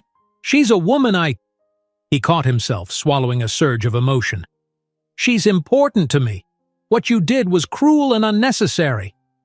"She's not one of us," Warren shot back, voice rising. "You don't see how naive this is. She might be using you, or letting you indulge some fantasy of an ordinary life. I've watched countless situations like this. There's nothing special about it." Donovan's jaw tightened. "I know Danica. She's not using me, and even if she were from some different background, that shouldn't matter. Who I spend time with is my choice, not yours. Certainly not your hired bullies." Warren's eyes narrowed. He circled behind the desk, looking momentarily at a family portrait on the wall. "I tried the polite way, Donovan," he said, voice lower now. "You think I enjoy sending employees to have these conversations? I don't, but I have a duty to protect what we've built. You will comply with that." Donovan shook his head. "Or what?" His father's silence dripped with tension. Finally, Warren set his hands flat on the desk. "If you insist on continuing this ill-advised affair, I'll do what's necessary. Freeze funds, block your decisions on upcoming deals, rally the board to question your leadership. You may have controlling shares, but you've also relied on my endorsements and alliances to keep that position stable. Do you really want to risk a power struggle? It would tarnish both our names and possibly cost us everything." A bitter laugh escaped Donovan. "I can't believe this. You'd bring down your own son just to prove a point." Warren's gaze was icy. "I'm protecting the family. If it means removing you from the public eye until you see reason, I won't hesitate. I've done more ruthless things to protect our interests, and you know it." Donovan felt a swirl of anger and heartbreak. He never expected acceptance or warmth, but to watch his father confirm how far he'd go, that stung. "So you'll blackmail your own flesh and blood, destroy innocent people's livelihoods, Just because I dared to step out of the mold? Warren exhaled, almost regretfully. I don't want destruction, Donovan. I want you to come to your senses. End it with this girl. Focus on the upcoming deals. If you do that, this all goes away. The noise settles, the investors relax, and we move forward stronger. Donovan's jaw muscles twitched. He stared at the older man, seeing only the cold reflection of greed and control. No, he said softly. I won't yield to extortion. I've seen what that does to people. I've worked too hard to chart my own path. I'm not letting you or anyone else decide who I care about. Warren's mouth pressed into a thin line. Then be prepared for the fallout. You're forcing my hand. A tension-filled silence hovered. Finally, Donovan stepped back, eyes never leaving his father's. The only one forcing anything is you. And if you harm Danica or that neighborhood in any way, I swear, father or not, I will fight you with everything I have. Warren shook his head, a trace of sadness in his gaze. You're being foolish, son, but you'll learn soon enough. When those illusions fade, I'll be here to pick up the pieces. Donovan laughed bitterly, turning on his heel. I won't need your help. He strode out, anger pulsing through him like fire. Outside, the estate's air felt oppressive, the looming mansion a testament to a lifetime of wealth built on steel wills. He climbed into his waiting car, slamming the door, and drove off, ignoring the texts and calls already pinging on his phone. There was only one place he needed to be right now, by Danica's side. Late afternoon found Danica at her shop, fighting to maintain composure amidst the usual bustle. Ramona had done her best to cover for Danica's obvious distraction, but even loyal customers noticed she seemed off. "How's the new sign coming along, dear?" asked Mrs. Holloway, a sweet elderly neighbor who bought fresh peonies every Thursday. Danica forced a smile, grateful for small talk to keep her mind busy. "Slow progress," Danica replied, "but we'll have it up soon." Mrs. Holloway patted Danica's hand. "Don't fret too much. You're doing a wonderful job, and we all appreciate you." Danica's eyes prickled with gratitude. "Thank you, Mrs. Holloway." As soon as the woman left, Danica ducked into the back room and sank onto a stool, exhaling shakily. Memories of Miles and Cedric's threats replayed in her mind, fueling her anger. But behind that anger lurked real concern about how far Warren Street Claire would go. She sensed Ramona hovering. "Hey," her cousin said softly, stepping in.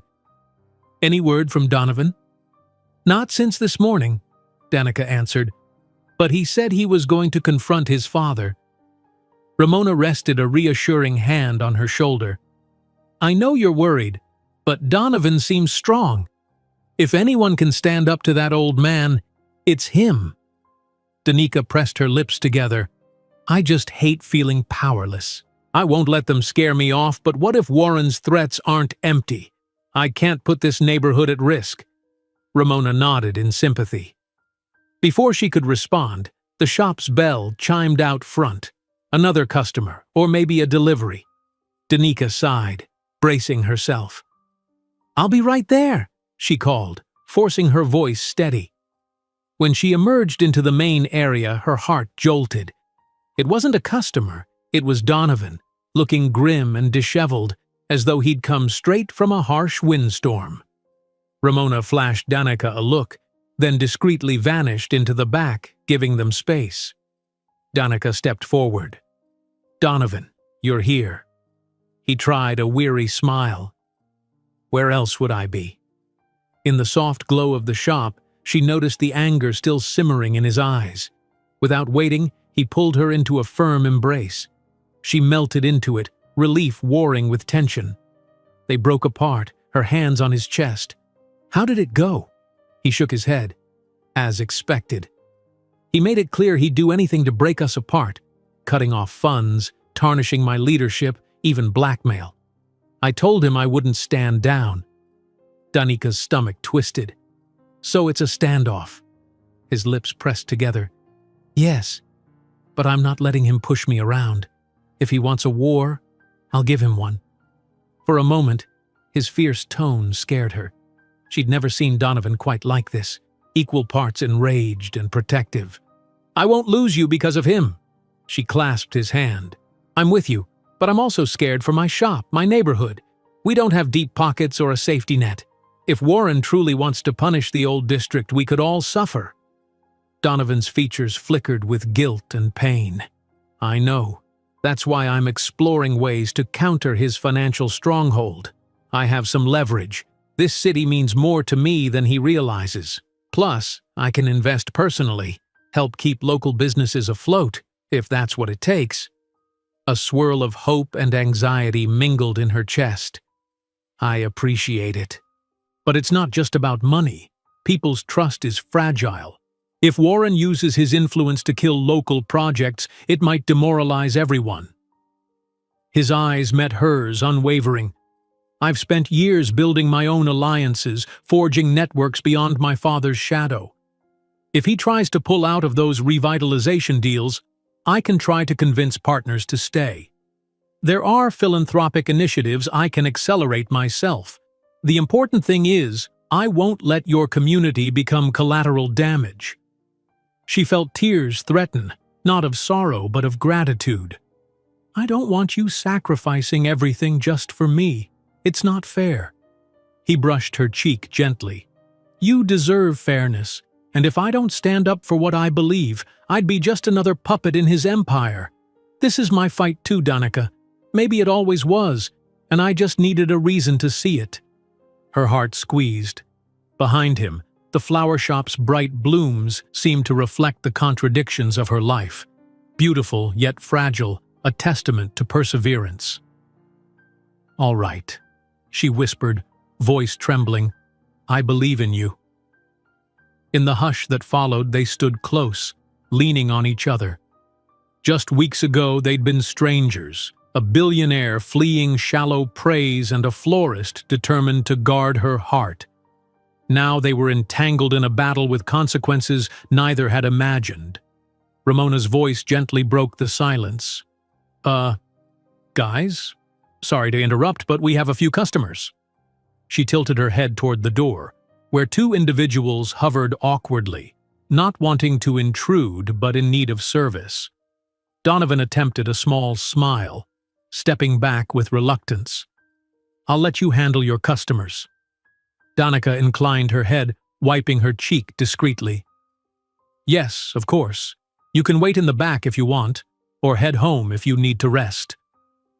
He considered, then glanced at the clock. "Actually, I'd like to help, if that's okay. My schedule's cleared for the rest of the day, and He paused. "I could use the normalcy." Her expression softened. "Sure. But first, you'll have to learn how to tie a proper ribbon." He gave a gentle chuckle. "Deal." And so they slipped into that routine, briefly setting aside the storm looming overhead. As they assisted those patrons and arranged hydrangeas for a hospital delivery, a fragile peace settled. Yet in both their minds, the confrontation with Warren hovered like a dark cloud, reminding them that the hardest battles often unfold not on public stages, but in the hidden realms of family ties and corporate power. The next week felt like walking on a tightrope stretched between two soaring skyscrapers. Every day, Donovan steeled himself for some new blow from Warren, some financial stunt or boardroom maneuver meant to undermine his position. And each time the phone rang or an urgent email pinged, Danica braced for the fallout that might strike her neighborhood. Yet, nothing explosive happened. At first. Instead, life seemed oddly normal, or perhaps the right word was tense, like the air before a storm finally breaks. Danica threw herself into her shop, determined not to let uncertainty keep her from her customers. Donovan, for his part, tried to fulfill his corporate duties while quietly shoring up alliances. He scheduled hushed meetings with partners he trusted, subtly warning them about possible upheaval if Warren made any drastic moves. Word spread through the city's financial circles, a subtle rumor that the younger saint, Claire, was building a new coalition, one that might bypass his father's iron influence. Some found it intriguing, Others were wary, yet all could sense something brewing. Through it all, the bond between Donovan and Danica only grew stronger. Their stolen evenings felt precious, moments of normalcy amid looming chaos. They'd share late dinners at her place or quick lunches in tucked-away cafes, exchanging stories of the day's battles. Their conversations were deeper now, laced with confessions about fears and hopes neither had dared speak before. But even love, or the promise of it, couldn't fully insulate them from the approaching storm. One afternoon, Danica and Ramona were rearranging the front display, showcasing vivid tulips and cheerful gerberas to catch the eyes of passers-by. The sun fell in long beams through the shop windows, warming the tiled floor. An older gentleman shuffled past outside, tipping his hat in greeting. A fleeting sense of peace washed over Danica. Then her phone buzzed. She fished it from her pocket, noticing Donovan's name on the screen. A surge of warmth rippled through her, until she heard the tension in his voice. "Hey," he said, breath short. "Have you seen the news articles popping up online?" Her brow creased. "News articles? No, I've been buried here all day. Why, what happened?" His pause bristled with alarm. "There's a series of rumors being fed to certain tabloids about my personal life, our personal life. They're framing you as some opportunistic gold digger who's latched onto me, saying you're using me to pump money into your failing business." Danica's heart slammed. "What? That's insane." "That's not all," he continued, voice grim. "They mention your neighborhood too, hinting you're behind some scheme to extort my family into funding a massive revival project. They're painting me like a naive fool, manipulated by a florist from the wrong side of town." Bitterness laced each word. She felt her stomach drop. "This is your father's doing, isn't it?" "Almost certainly. He won't outright admit it, of course, but the tabloids that publish these rumors all have financial ties to St. Clair companies. My father is pulling strings to ruin your reputation, maybe trying to push me into damage control mode." Danica gripped the edge of the display table, ignoring Ramona's worried gaze.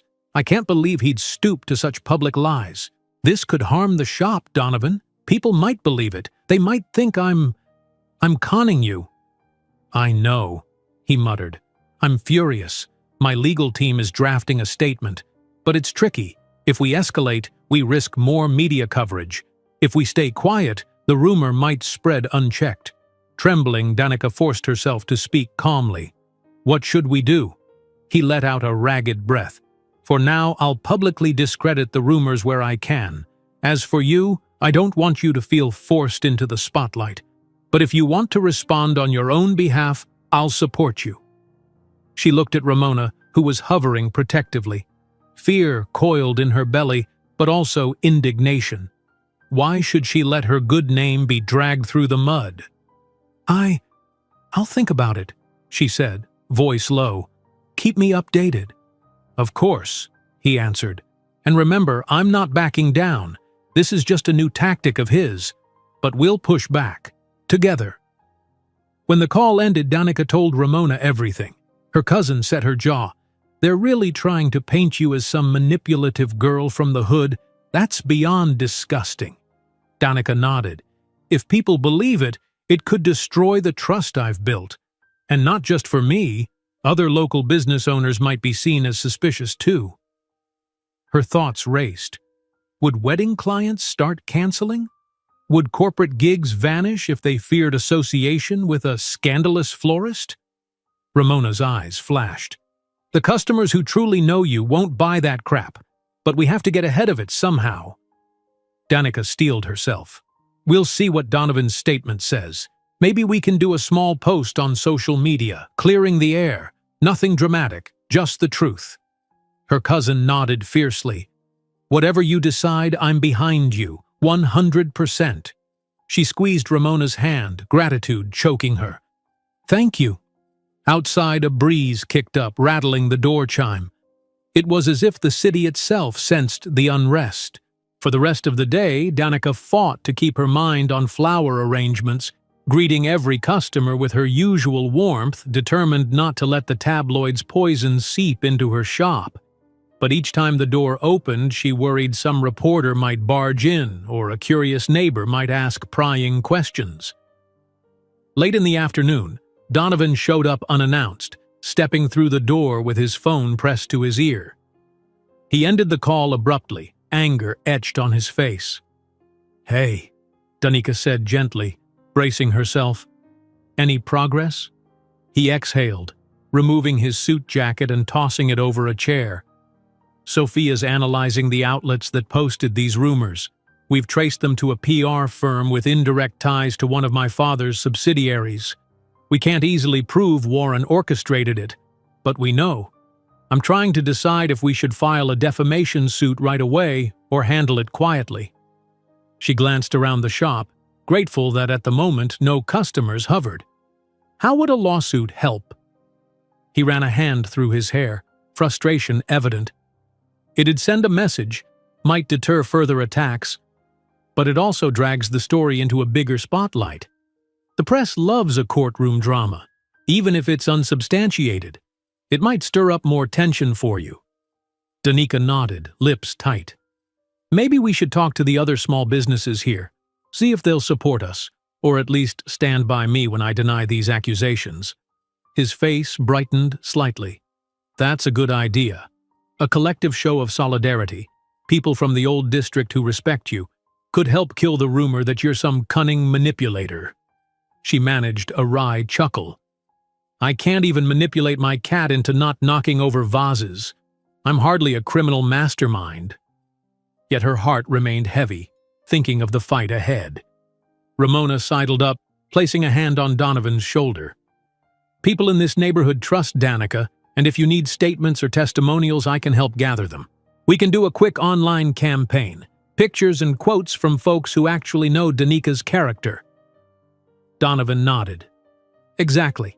I'll have some of our PR allies quietly amplify it." "Look at us," Danica murmured, shaking her head in disbelief. "All because your father can't stand the idea of us together. This is insane." Donovan's gaze softened. "I'm so sorry you're pulled into this. If it gets too much—" Her chin lifted. "I'm not bailing just because he's loud and powerful. If it were just about me, I might consider lying low. But he's slandering my entire community by implication." A flicker of pride lit his eyes. "Then we stand strong." They shared a moment of silent resolve, a sense that their connection ran deeper than just budding romance. They were partners in a battle for dignity and truth. Maybe that realization brought them a little closer, even as external forces threatened to tear everything down. Over the next day, Danica and Ramona reached out to local shop owners, many of whom had known Danica's family for decades.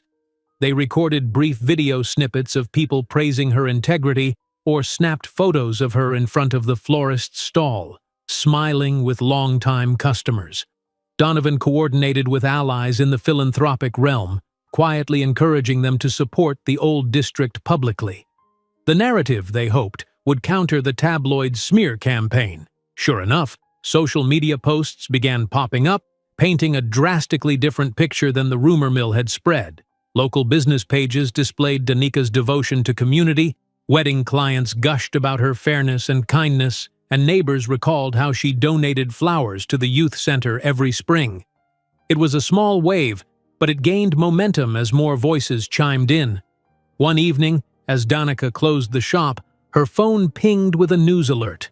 Her stomach lurched, worried it was another hit piece. Instead, it was a widely circulated article titled, "Local Florist Fights Back Against Baseless Rumors, Community Rallies." The piece detailed the recent gossip about her, then cited numerous testimonies refuting it, praising her character. Toward the end, it referenced Donovan Street. Claire's public denouncement of the tabloid smears.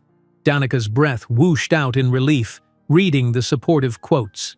The article's tone was almost sympathetic toward her, painting Warren's rumored meddling as a desperate attempt to control Donovan's personal life. While it didn't name Warren outright, it left enough insinuations that readers could connect the dots. She messaged Donovan a screenshot of the headline, typing, "Thank you for having my back.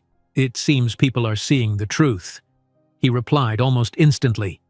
"We did this together. Let's keep pushing forward. I'll see you tonight if you're free." Setting her phone aside, Danica felt a rush of gratitude and cautious optimism. They hadn't emerged unscathed, but they were still standing. Maybe the seeds of this smear campaign wouldn't find fertile ground after all. Yet a quiet voice in her mind reminded her that Warren Street Claire was cunning. Would he give up so easily? Or was this a feint, a pause before the next strike? Stepping outside into the warm night, she inhaled the sweet scent of blossoms carried on a light breeze. The old district's streetlights pooled soft halos on the pavement. In the hush of the moment, she allowed herself to believe that they'd turned a corner, that truth would outshine the lies. And as her thoughts drifted to Donovan and the fragile strength they'd built, she hoped this was a dawn rather than just a lull in the gathering storm. Over the following week, a fragile calm settled around Danica and Donovan. They kept waiting for Warren's next move, but it didn't arrive in the form of another smear campaign.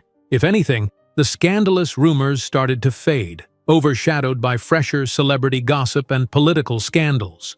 Online, local supporters continued chiming in, praising Danica's shop, and Donovan's quiet influence helped sustain the pushback. Amid this cautious optimism, the two of them found a gentle rhythm. Late nights in Danica's cozy kitchen, sipping tea and laughing about the day's anecdotes. Occasional breaks in Donovan's packed schedule, where he'd arrive at her shop with sandwiches and flowers he couldn't resist buying, even though she already had a shop full of them. They cherished each moment, aware that their peace might be temporary. But in that lull, hope blossomed. Maybe Warren had realized how futile his interference was. Maybe, just maybe, they could forge ahead without his constant shadow. A crisp Saturday morning arrived, sun flooding the old district with warm light. Danica was in the shop early, prepping for a bridal consultation. Donovan texted, offering a ride to pick up extra supplies from the wholesale market across town. She gladly accepted. The day was looking busy. Several weekend events required fresh stock, and the chance to do it together felt both productive and comforting. They headed out in Donovan's sleek car, a quiet nod to efficiency over the battered old delivery van. As he navigated city streets, Danica glanced at him in the driver's seat, marveling at how seamlessly he slipped into her world. Gone were the stiff suits and guarded expressions. He was casually dressed, hair slightly mussed by the open window's breeze. "Any word from your father lately?" she asked, breaking the companionable silence. He shook his head, eyes on the road. "None. It's suspiciously quiet. Sophia mentioned he's been in back-to-back meetings with some key board members, but no news of any new sabotage." She drummed her fingers on her thigh. It could be good news, or the calm before the storm. Donovan nodded, a wry twist to his mouth. "Agreed. I've got to assume he's planning something, but let's not let paranoia ruin the day." She offered a soft smile. "Deal. Flowers first, paranoia second." They reached the wholesale market, a sprawling warehouse brimming with rows of flowers, greenery, and supplies from local and international growers. Danica lit up, diving into the selection of baby's breath, carnations, and vibrant ranunculus for an upcoming wedding. Donovan trailed her like a supportive shadow, pushing a trolley laden with buckets, occasionally remarking on color palettes or asking about floral varieties. "They have these peonies in that bride's color theme," Danica murmured, eyes bright.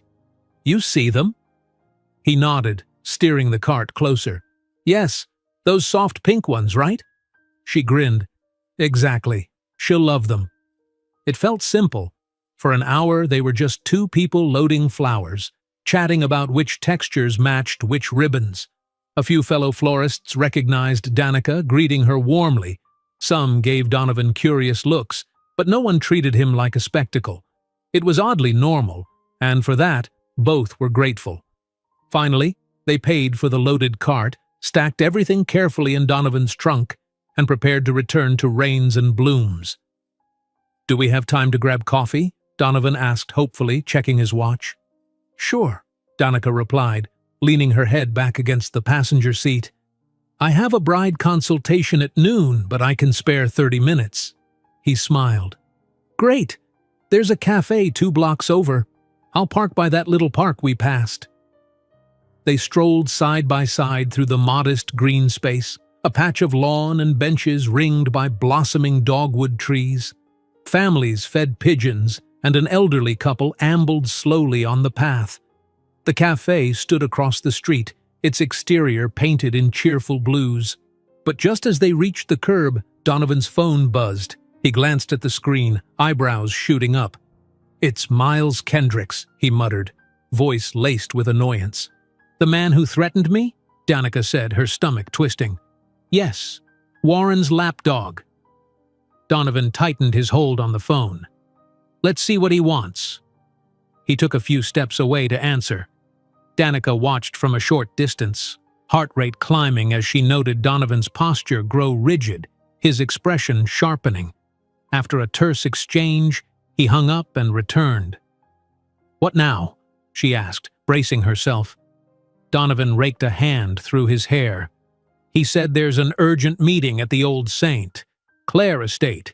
Apparently my father's insisted on gathering the family's keyboard members, plus legal counsel. Miles claims it's about restructuring certain assets. He demanded I attend immediately." Danica frowned. "Sounds like another trap." He exhaled. "Likely. But I have to show up. If I don't, he could spin it as me neglecting my duties or refusing to engage. That might give him the leverage to challenge my leadership in the company." She swallowed. "Then you need to go. I'll handle things at the shop on my own." His eyes flicked to hers, worry etched there. "I hate leaving you in the lurch. But this could be big." "It's fine," she assured gently. "I'm used to handling the shop solo. Just promise you'll keep me updated." He nodded, stepping closer, hands sliding around her waist. "Of course." He hesitated, then pressed a kiss to her forehead. "If anything comes up, call me, okay? And be vigilant. If there's any sign of my father's goons—" She managed a small, brave grin. "I'll handle them. You worry about your father." They parted with an embrace that felt too brief, the tension between them palpable.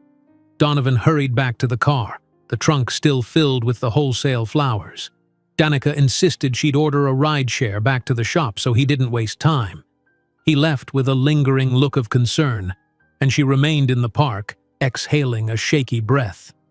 An hour later, Danica was back at Rains and Blooms, trying to focus on her bride consultation. But her thoughts kept drifting to Donovan, wondering how that meeting was going. She pictured Warren's estate, those towering gates, the imposing mansion, a room full of power-hungry board members. Would Warren push him to the brink again, or launch some new scheme designed to tear them apart? She had to trust Donovan's resolve. The bride, a sweet woman named Allegra, was deep in describing her color palette. Danica forced herself to concentrate, jotting notes about the lilac and silver accents Allegra wanted.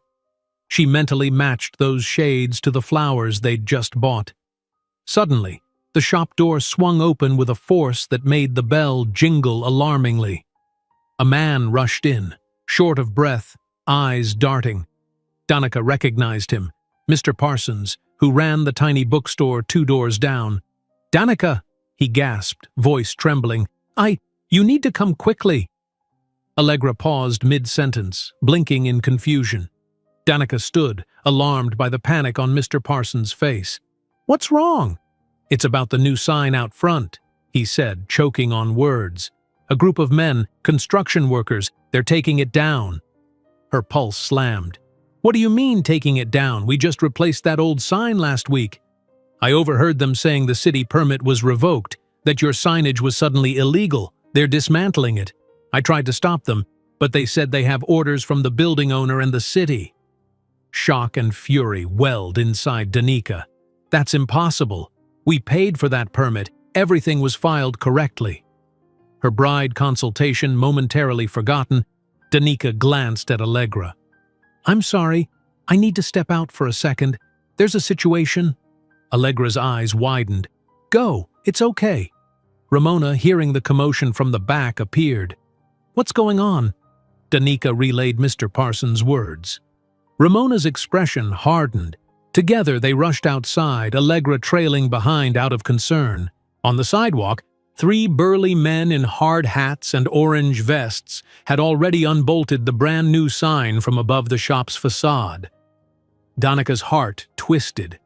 It had taken her months to save for that sign, a beautiful piece in softly curved letters reading "Rains and Blooms." One of the workers was lowering it onto a truck bed with a crane. "Stop!" Danica shouted, racing forward. "What are you doing?" The man controlling the crane frowned. "Ma'am, we have a work order. Your signage permit is invalid. Building owner says this has to come down." Anger flared like wildfire. "We have a permit on file, paid in full with the city. Show me your documentation." He gestured vaguely to another worker who rummaged in a folder and thrust a paper at Danica. She scanned it, her disbelief turning to outrage. It cited a revocation based on zoning technicalities, something about the sign's size not complying with new rules. There was the name of the building owner, whom Danica had never even met, as she rented from a local management group, and the city's stamp. Ramona snatched the paper next, eyes blazing. "This is nonsense. They're claiming our sign exceeds dimension limits by 2 inches? We measured everything properly." One of the men shrugged. "Lady, not our problem. We got the go-ahead from the city. If you have an issue, take it up with them. We just do the removal." Behind them, a small crowd of onlookers was gathering, neighbors, customers, each wearing concern or confusion. Mr. Parsons wrung his hands. Allegra covered her mouth in shock. Danica tried calling the city office, but it was a Saturday. Nobody picked up. Ramona jumped on the phone too, searching for the property manager's emergency contact. The workers moved on, unceremoniously loading Danica's precious sign into the back of the truck. "This has to be Warren Street." "Claire," Danica breathed, voice trembling with rage.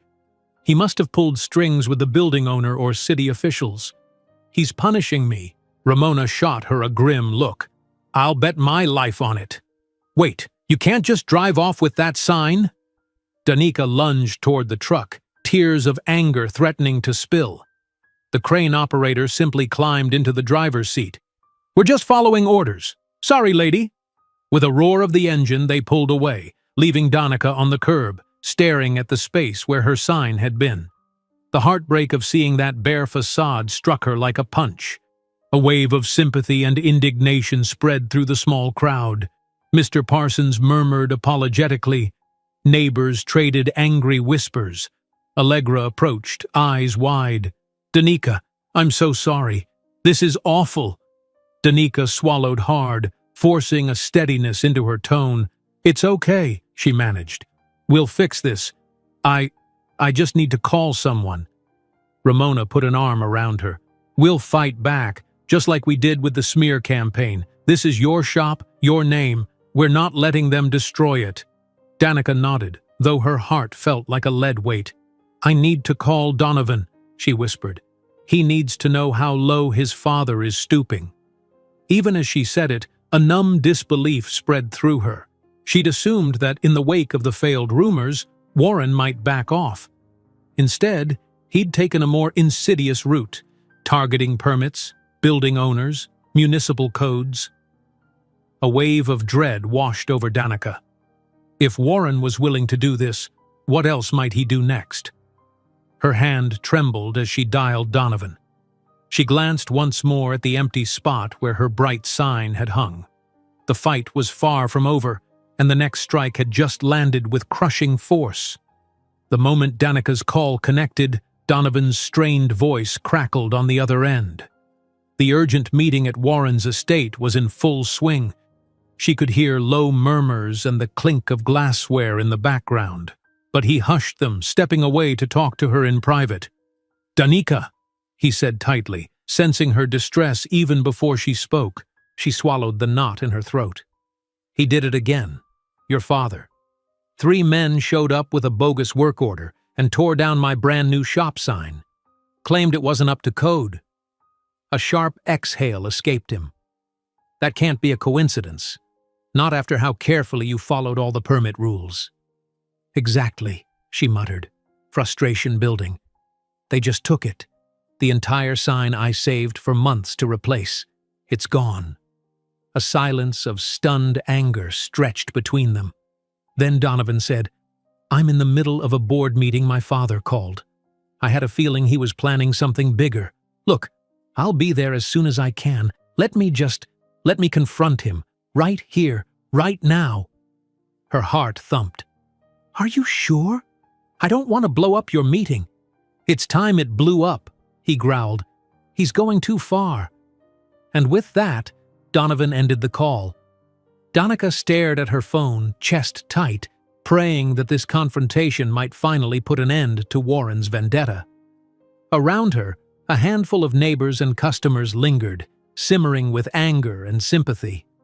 Ramona was on another call, trying to track down the city official who allegedly revoked the permit. In the distance, the forklift that had carried away her sign was gone, leaving behind only scuffed brick and empty bolts on the facade. Clenching her fists, Danica forced her chin up. "We won't be intimidated." She thought of how Donovan had repeatedly promised to protect her and the community. Now, with the father's harassment hitting fresh lows, that promise would be tested. Meanwhile, at Warren Street Claire's estate, Donovan rejoined a polished conference room filled with board members and attorneys. His father stood at the head of a long mahogany table detailing a plan to restructure certain assets. On the surface, it sounded like a standard corporate reshuffle, but Donovan recognized the subtle angles. It was a power move. Warren was reassigning resources and forging alliances that would give him more control, and box Donovan out. Donovan strode forward, ignoring the polite hush that fell over the room. "Father," he said coldly, "we need to talk. Now."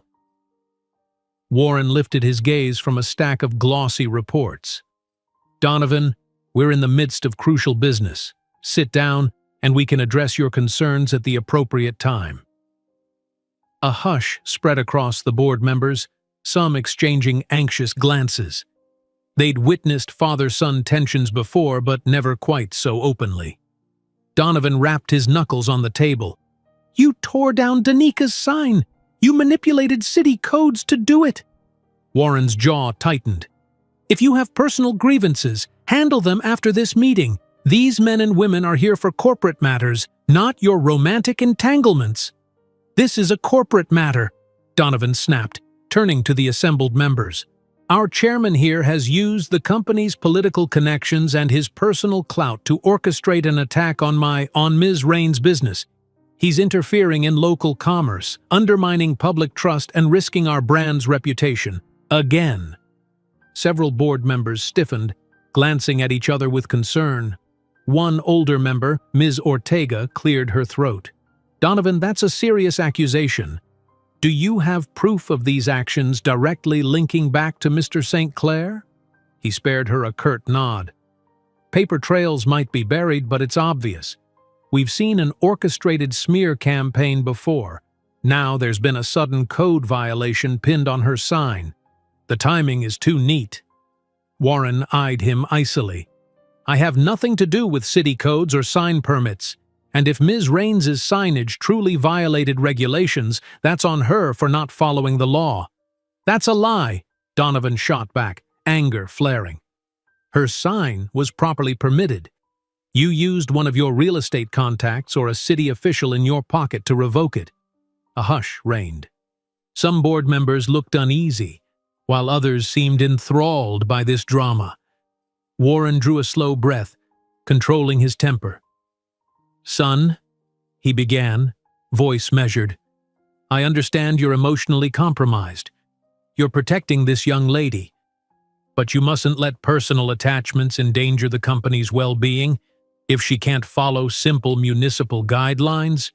"You're the one endangering the company," Donovan's voice rose.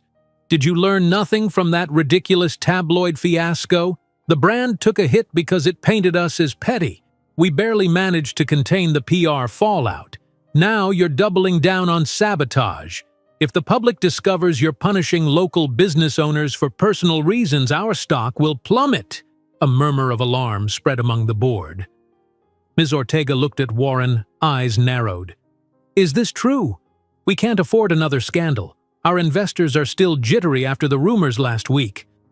Another board member chimed in. "If the press uncovers direct interference in city permits, it could be classified as corruption. This is beyond personal disputes." Warren's expression didn't waver, but Donovan saw the flicker of calculation in his father's gaze. "I have done nothing illegal," Warren insisted calmly, "and certainly nothing to damage the Saint Claire name. Donovan is simply overreacting, likely egged on by this woman who—" "Enough," Donovan cut in. He looked to the rest of the board, spreading his hands. "We all know what's really happening. My father sees Danica as a threat to the pristine Saint Claire image, but in reality, he's the threat, engaging in petty retribution that can blow up in our faces. If we keep letting him run unchecked, we'll destroy not just our moral standing but also our bottom line. The world is changing. People won't tolerate corporate bullies forever." Silence weighed. Slowly, Ms. Ortega rose from her seat. She was an influential figure with decades of loyalty to the company. "Mr. Saint Claire," she addressed Warren directly, "I've worked under your leadership for a long time, but this year's chain of events is deeply troubling. We can't afford to ignore them." A ripple of agreement moved through the room. Another board member nodded. "We must consider Donovan's perspective. These controversies put the firm at risk. Our code of ethics must mean something." Warren's cheek twitched, realizing the tide was turning. "You all know me. I've always put the company first. If the boy chooses to pursue reckless romances—" One of the attorneys cut him off, gently. "Mr. St. Clair, we might need to open an internal review. Any improper use of company or personal influence to target a private citizen is grounds for a governance inquiry. If the rest of the board supports it, we can't simply brush this under the rug." Warren's face turned a mottled red. He looked around, finding fewer and fewer allies. Decades of rule, now threatened by a new generation's moral stance and by Donovan's determination. For the first time, uncertainty flickered across the patriarch's features. Donovan pressed the moment. "I propose we table all of these asset restructures until the board concludes that internal review. If we find no wrongdoing, fine. But if we do—" He let the implication hang. Several heads nodded. Ms. Ortega turned to Warren. "Chairman, I suggest we adjourn this meeting and reconvene after a thorough investigation. It seems the most prudent course." Furious silence radiated from Warren. His jaw was set, eyes stormy. But with multiple board members now rising in support of Donovan's proposal, the patriarch had little choice. "Very well," he ground out. "Meeting adjourned." With that, an electric hush fell. One by one, the board members gathered their files, casting wary glances at Warren, who stood rigidly behind his seat. Donovan lingered last, meeting his father's glare with grim resolve. "You might have won this round," Warren hissed under his breath, "but do you truly think I won't push back?" Donovan squared his shoulders. "Push back all you want, but your stranglehold is slipping. This era of dirty tactics is ending." He spun on his heel, marching out of the estate without a backward glance. By the time Donovan arrived at Danica's shop, it was mid-afternoon. She stood outside near the empty bolts, face resolute. The fresh patch of bare brick above the door cut a jarring sight, but her expression was set with quiet defiance. He crossed to her swiftly, and she went into his arms, relief mingling with tension. "How'd it go?" she asked, stepping back to look at his face. He exhaled. "I forced an internal review. The board is finally concerned about how far my father's gone. He might still try something else, but I'm not alone now. We have momentum on our side." Her brow knit. "That's something." Maybe he can't just do whatever he wants anymore. Donovan nodded, glancing up at the mutilated storefront. "I'm so sorry about this sign, Danica. I promise, one way or another, we'll fix it." She pursed her lips, tears threatening. "It's not just a sign, it's my identity. But if it's meant to intimidate me—" She shook her head. "It's doing the opposite. I'm more determined than ever to stand my ground." Ramona, who'd been near the door, chimed in. "We're already planning a small fundraiser among local businesses to help cover a new sign if the city plays hardball. The rest of the block is furious about what happened. We're banding together." Her eyes flicked to Donovan. "With your push at the board level, maybe we can corner Warren from both ends." Donovan felt a swell of gratitude. "I'll match whatever funds you all raise. We'll get the sign back up, legally, publicly, and we'll make sure everyone knows how it came down in the first place." Danica's eyes glistened. "Thank you. Not just for me, but for believing in this neighborhood." He stepped closer, lowering his voice. "I believe in you. That's what matters." And softly, in front of the battered shop facade, he pressed his lips to hers, a brief, gentle kiss that was both comfort and promise. In the weeks that followed, the internal review at St. Clair Enterprises forced Warren to back off. Board members discovered enough questionable communications, emails hinting at nuisances to be removed, suspicious directives to city officials, that while none of it was a smoking gun of outright illegality, it was damning enough to tarnish his standing. Investors, uneasy about scandal, began subtly shifting support to Donovan's leadership. Knowing he was outmaneuvered, Warren retreated into a cold silence. Though never openly admitting wrongdoing, he ceased all attempts at sabotage. The father-son relationship remained fractured, but the power dynamic had unmistakably changed. Meanwhile, in the old district, Danica's shop received a wave of community support. Locals held a block party to celebrate her new sign installation, this time with even bigger, bolder lettering that read, "Rains and Blooms." Ramona live-streamed the unveiling on social media, racking up thousands of views from sympathetic onlookers. Donations covered more than the sign costs, allowing Danica to invest in a fresh coat of paint and new flower stands. When the day of the unveiling arrived, Donovan was there to hold Danica's hand as she cut a symbolic ribbon. The crowd cheered, neighbors clapped. A local newspaper snapped photos, running a heartwarming piece about resilience and unity. In every photograph, Donovan and Danica stood side by side, wearing smiles as bright as any bouquet in her shop.